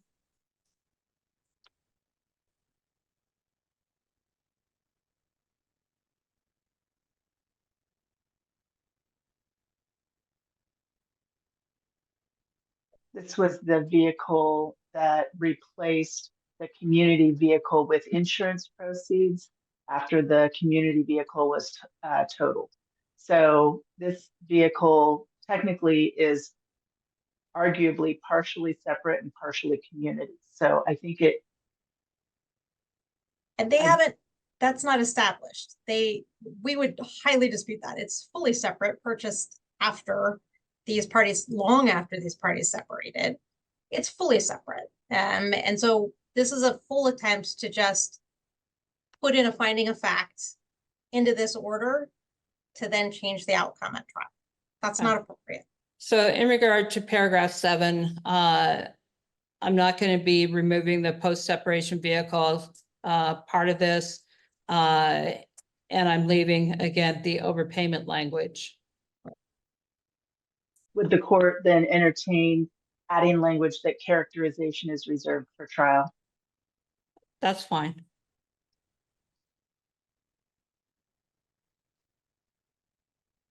And then paragraph 10, yes, that should be added. And then renumbering it if it needs to be renumbered. And just for clarity, on paragraph 6, doesn't paragraph 7 resolve that issue? Because paragraph 6 is specifically that they're to make their own payments, and then paragraph 7 reserves, basically says, and the overpayment, underpayment is reserved. So I don't think that you have to have the language in there twice to make the order effective. I don't think it hurts to have it in there to make sure it's fully clarified. Okay, that's fine. Okay, Okay, we will redraft that order and submit it. So can we submit another or provide for another presentation date? My hope is that we'll get it resolved, but I want to have it on the calendar, please, That's fine. 2 weeks. put it on the 16th, that's fine. of August. Oh, you're talking about Oh, are you out? I'm out until the 31st of July, starting this Friday. Okay, that's So the fine. 6th So- or the, What's Put your it on next? August 20th. I can do the 20th. Let me confirm. And that's your next available, Ms. McLean? I have the 6th available. I'm out the 15th. I'm out the 6th and the 13th, I'm gone. Okay, I'm available on the 20th. That's fine. Thank you. Oh, and to clarify, does your owner want an additional child support order? In addition, I just want to clarify. I don't think there's any need for it. I would tend to agree. All right, very good. Okay. All right. All right, number 4 and 5, 22-3-00238-08 Kaufman v. Kaufman. Noel McLean appearing on behalf of the petitioner.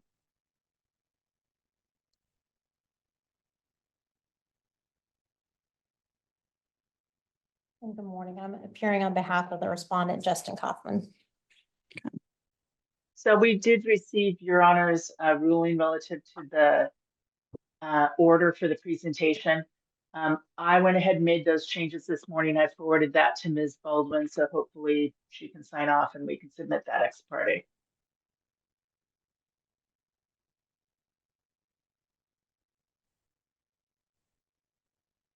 Ms. Baldwin, did you receive it? So I did receive it.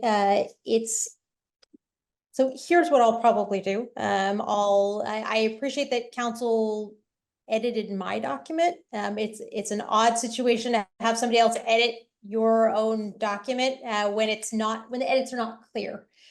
So what I'll do is I will take your changes. I'll go ahead and make those edits, and then I'll recycle that back to Ms. McLean, and then we can enter that ex parte. So I don't disagree with necessarily the procedure It's just if it's my footer, I think that what was drafted and what I'm presenting should be clear. If there were changes made to an order by someone other than myself, I think those should also be clear. When we do those by hand, it's very clear that those have been made.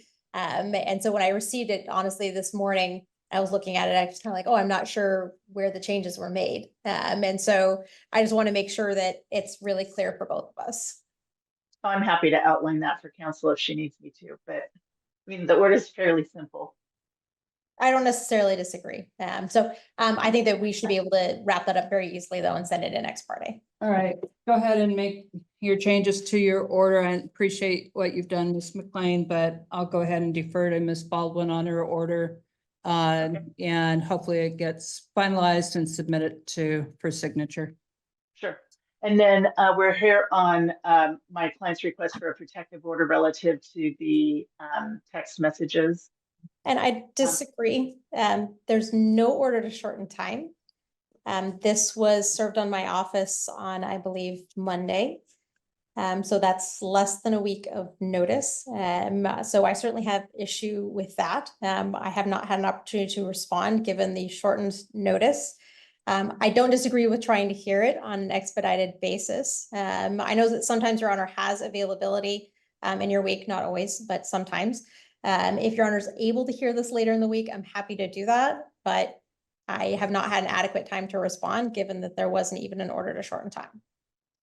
Well, council and I had agreed through email and reiterated at the deposition on August 9th that this would be heard on today's docket without an order shortening time.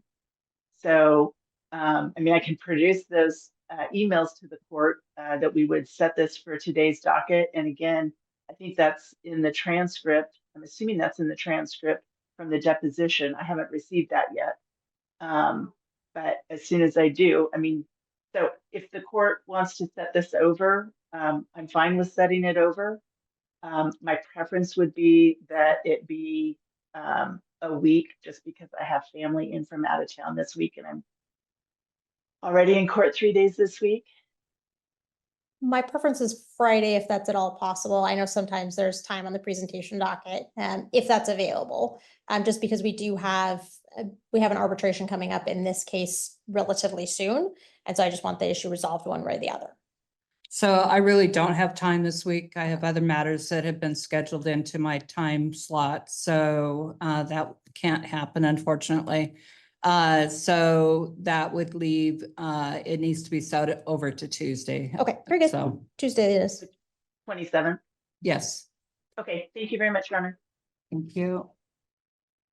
I'm ready if you want to proceed on Kaufman, Your Honor. Okay.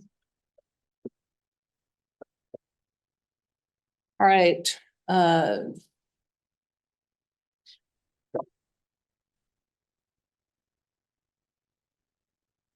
So going down the list that I have for the documents that I had reviewed, and going first to, let me get back to that matter.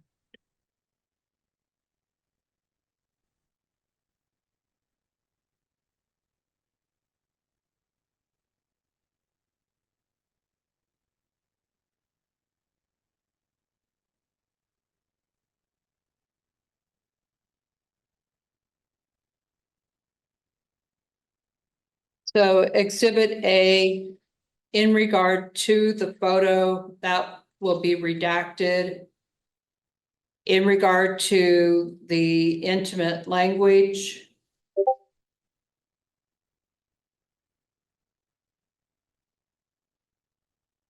it will be redacted.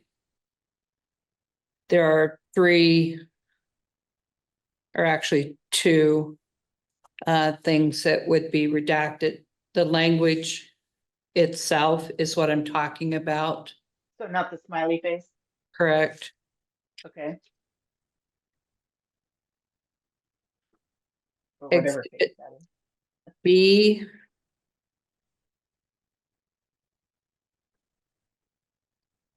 the language and the photo will be redacted, So not the middle line. correct?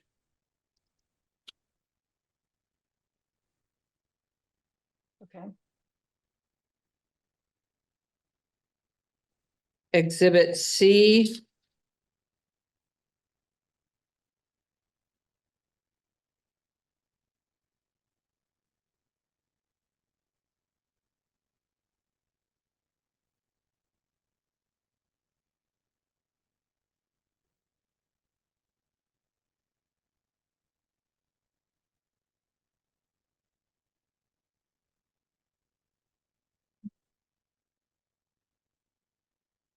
It would go from the smiley face and language. The language with this, it's about halfway down. Right. That can be redacted. And then over on, The one that starts I always. yes, that will be redacted.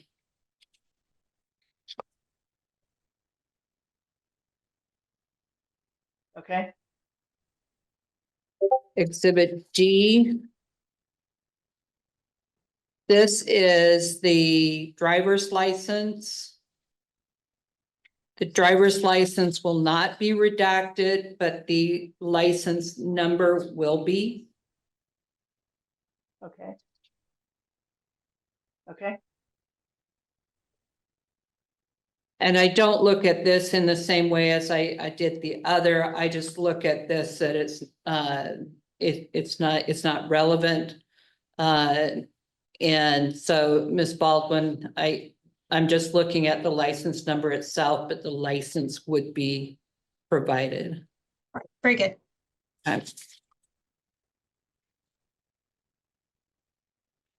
Exhibit E. The photo would be redacted. And then going down on to the right, the line that starts with B will be Okay. redacted.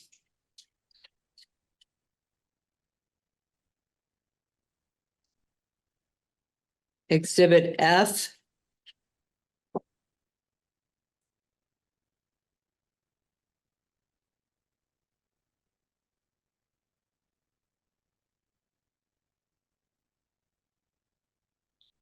Going basically a third down. Mhm. Well, basically, from a third down, all the language down to,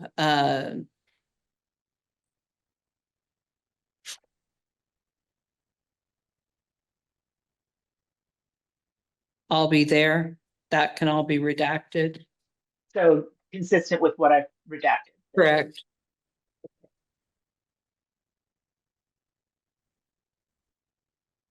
Exhibit G.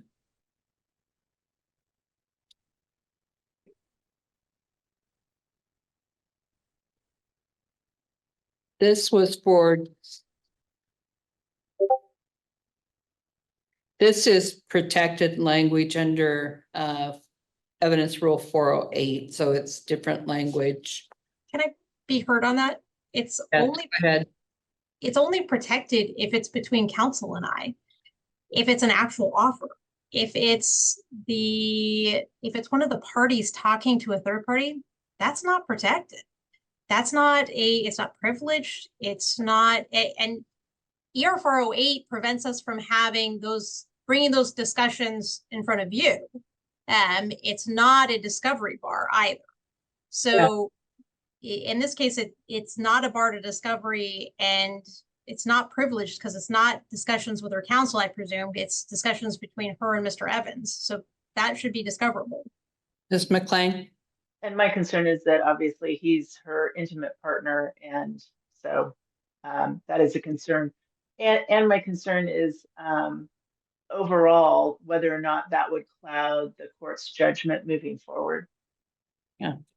I understand that. I also agree with Ms. Baldwin that it's not protected because it's a third party. So I'll give you a couple days if you can provide me something that says differently, but at this point, I agree with Ms. Baldwin. Okay.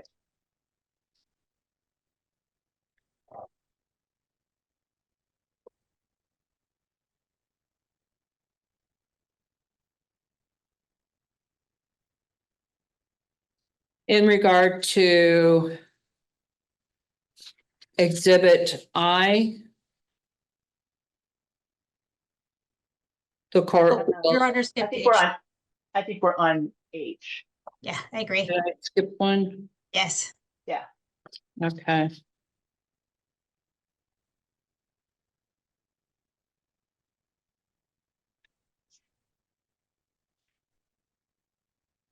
I'll go ahead and redact what's proposed to be redact as intimate language.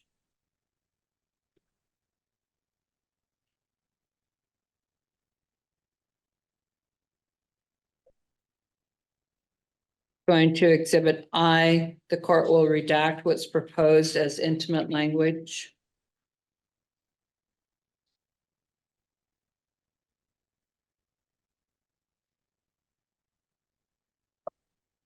J.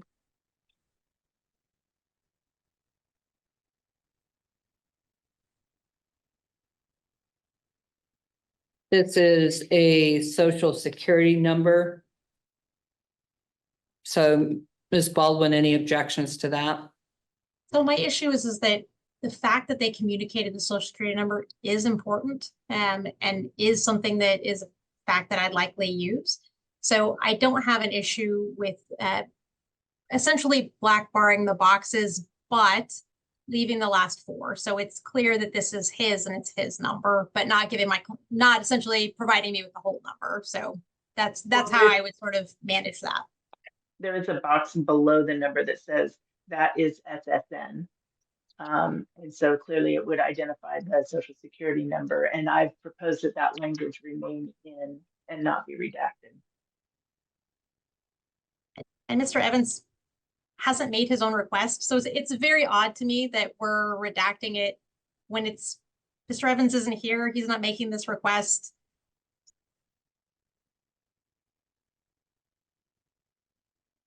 I was He thinking.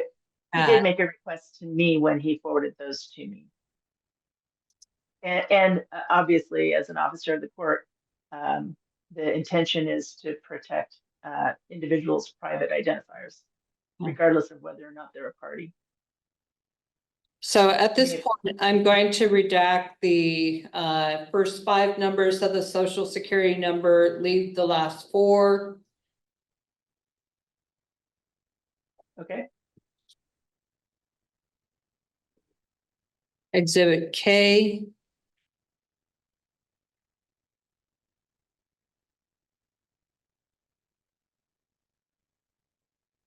The court will go ahead and redact as intimate language.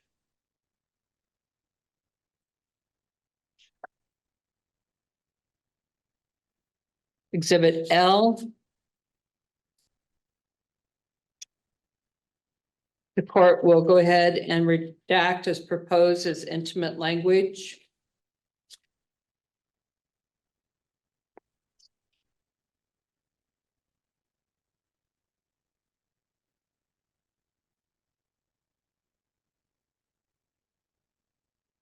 K.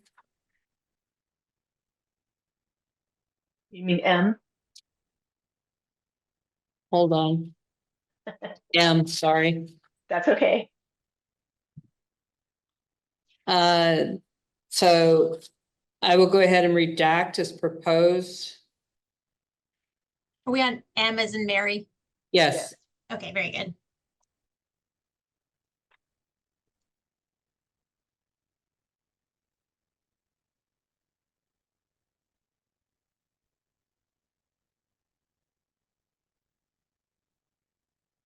N as in Nancy.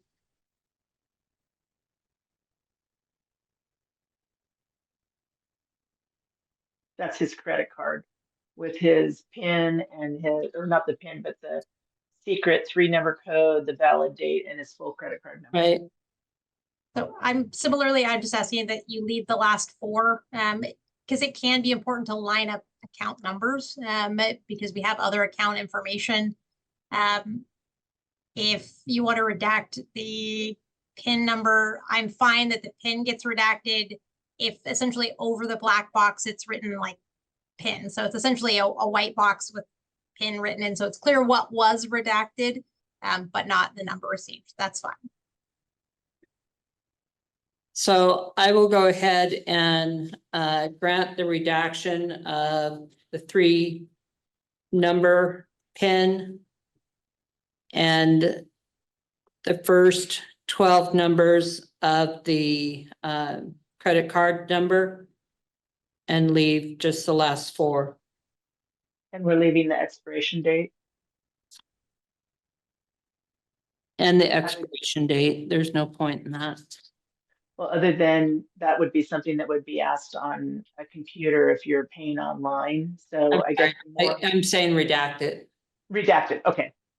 So long as if it says like EXP, like I want the language around it. So he's clear he Valid provided, through. Right, It just the says- number. Right. Okay, because I can't see these documents, so I'm flying blind. So I'm just asking that it's clear if he gave her the PIN and it doesn't say PIN in front of it, that it it's clear doesn't, what was. yeah, it doesn't, just the numbers. Right, so I want it to be clear if we redact out the PIN, that then it says that that's what was redacted. And similar with redacting out the expiration is essentially a bracket that says this is what was redacted. Because Well, the it's language in front of that says valid date. Hold on, I'm talking. Hold It's on, important to note that he gave her the full information, that it isn't just this. He gave her the full information to be able to access and use that essentially that access device. It's a photo of the back of his card. It's No, the actual card. all she's asking is that it's identified what was Yeah. redacted on the card, Sure, not the numbers, sure. what it is. got it. Oh. Okay, all right. So those are the items that will be redacted. That was the extent of it. It's fairly limited, given the 500 and whatever pages it was, 559 pages. And so that brings me to the issue of whether or not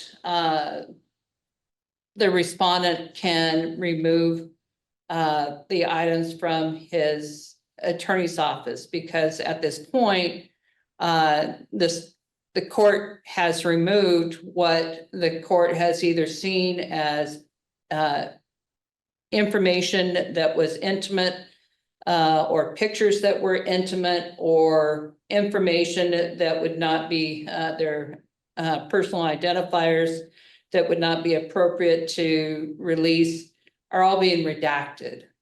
So I'm not sure where there's any difference in any other discovery that a client might have.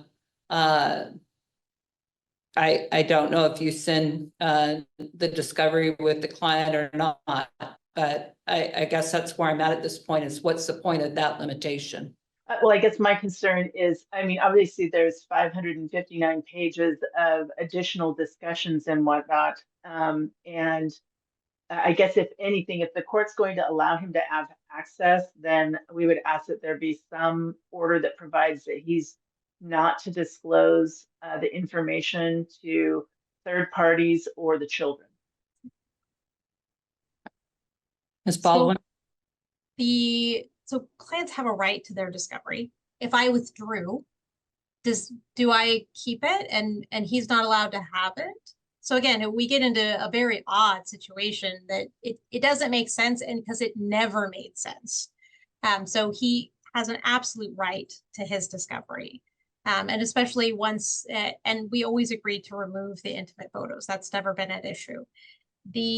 As far as my client's fine with an issue, with an order saying don't talk to the kids, that's never been an issue.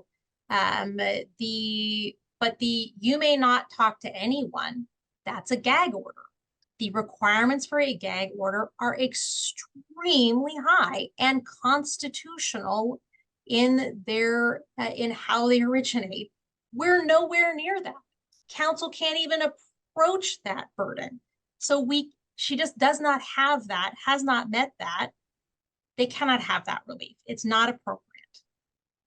Well, we've already provided evidence and there's court orders relative to the grandfather inappropriately talking to the children, such that it came to the guardian ad litem's attention. And the court entered orders that provided for Mr. Kaufman's behavior. So again, my client's concern is that this is simply going to inflame him. If you could look back to his text messages to my client from 2022, where he alleged that my client was engaged in a relationship with Mr. Evans at that time, you can see the vulgar names that he called both my client and Mr. Evans. And again, my client is concerned that he might use these in some manner in order to defame her and Mr. Evans to the children. And it's certainly within the court's purview to be able to limit those third-party disclosures. If he gets another attorney, then he provides those to his new attorney. Okay. And again, it does not meet the constitutional bar. The children are one issue of this case because the court does have jurisdiction over them. But third parties, absolutely not. And the court has to be very careful. The grandfather was very early in the case when the allegations are going back and forth and there's lots of hearsay that was absolutely denied. And ultimately, we don't have that in the final parenting plan. So these are concerns that over the course of the case didn't end up holding any weight. Okay. So in regard to the discovery, it's going to be treated as any other discovery, except that the parties are not to in any way publish or share any of the information via any social media or with the children or third parties, except for the purposes of preparing the case. Right. There's no point, and that's both parties. Sure. Presentation on that. And I guess and I'm assuming that the protective order remains with the documentation since you've granted that. I'm sorry? The protective order remains with the documentation. Correct. And so does the court, I guess, obviously I want to get this to council as soon as possible, but council and I historically have difficulties on coming to terms of an order. So how do you want us to handle presentation so that I can get documentation to her? I have there is no reason why 500 plus of these documents have not been provided to me. Those should be provided today. There's absolutely no excuse. So I'm asking that those be provided today. The documents, the 14 single pages that need redaction should be provided no later than Wednesday. Your orders are very clear. As far as an order, again, we're pretty short on time. If you have time this Friday for a presentation, that would be my preference. And then I want to be clear that you're not, other than what you have directly ordered, that is the extent of your order. I have concerns with, again, and these should be provided again, I don't want limits on digitizing. Ms. McLean has them digitally. I should be able to have them digitally.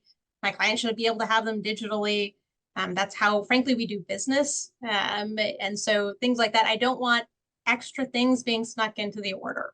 So your order should be your order and no more than that. So here's what I would suggest that you do. One, I'm going to set it over to next Tuesday. I never have enough time on a Friday morning in the 15-minute slot to actually accomplish much. So I'm gonna set it over to next Tuesday for presentation. Give me your orders, get me your objections. I'll do what I've done before, which is just let you know. But meanwhile, I would agree with Ms. Baldwin. Any of the discovery that I have not identified today to be redacted should be provided to Ms. Baldwin's office today. And then the other pages can be redacted and provided as soon as possible by no later than Friday. So am I putting a cover page on it that says it's subject to protective order being entered by the court?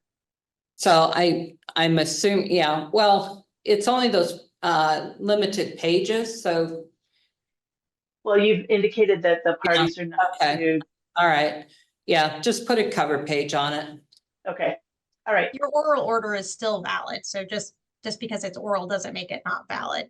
And then I'm asking that the court sort of made this qualifier on one of the orders regarding, Your Honor said, produce it, and then you said, well, I'll give Ms. McLean a couple days if you can produce something to me. I'd ask that she produce anything that she has or any pitch that she has to the court no later than Wednesday.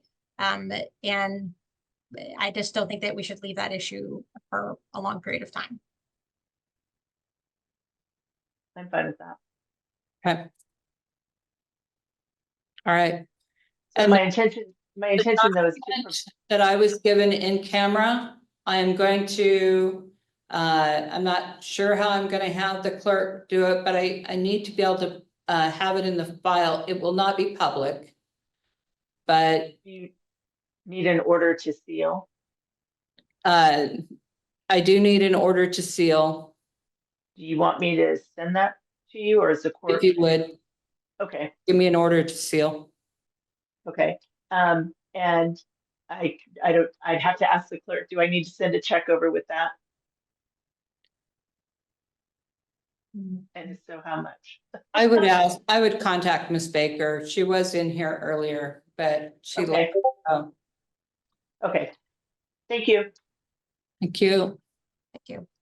22-3-00238-08 Kaufman v. Kaufman. We have Ms. McLean, we have Ms. Baldwin. I had made a ruling and emailed that yesterday to the parties. So anything I further made changes. today? I made changes to the orders and emailed those to Ms. Baldwin yesterday. Assuming she emails me a signature page today, we'll get that over ex parte. Okay. And I've seen Thank Your Honor's email and opposing counsel's, and I'll review both. And I assume we'll be sending that over for signature likely later today.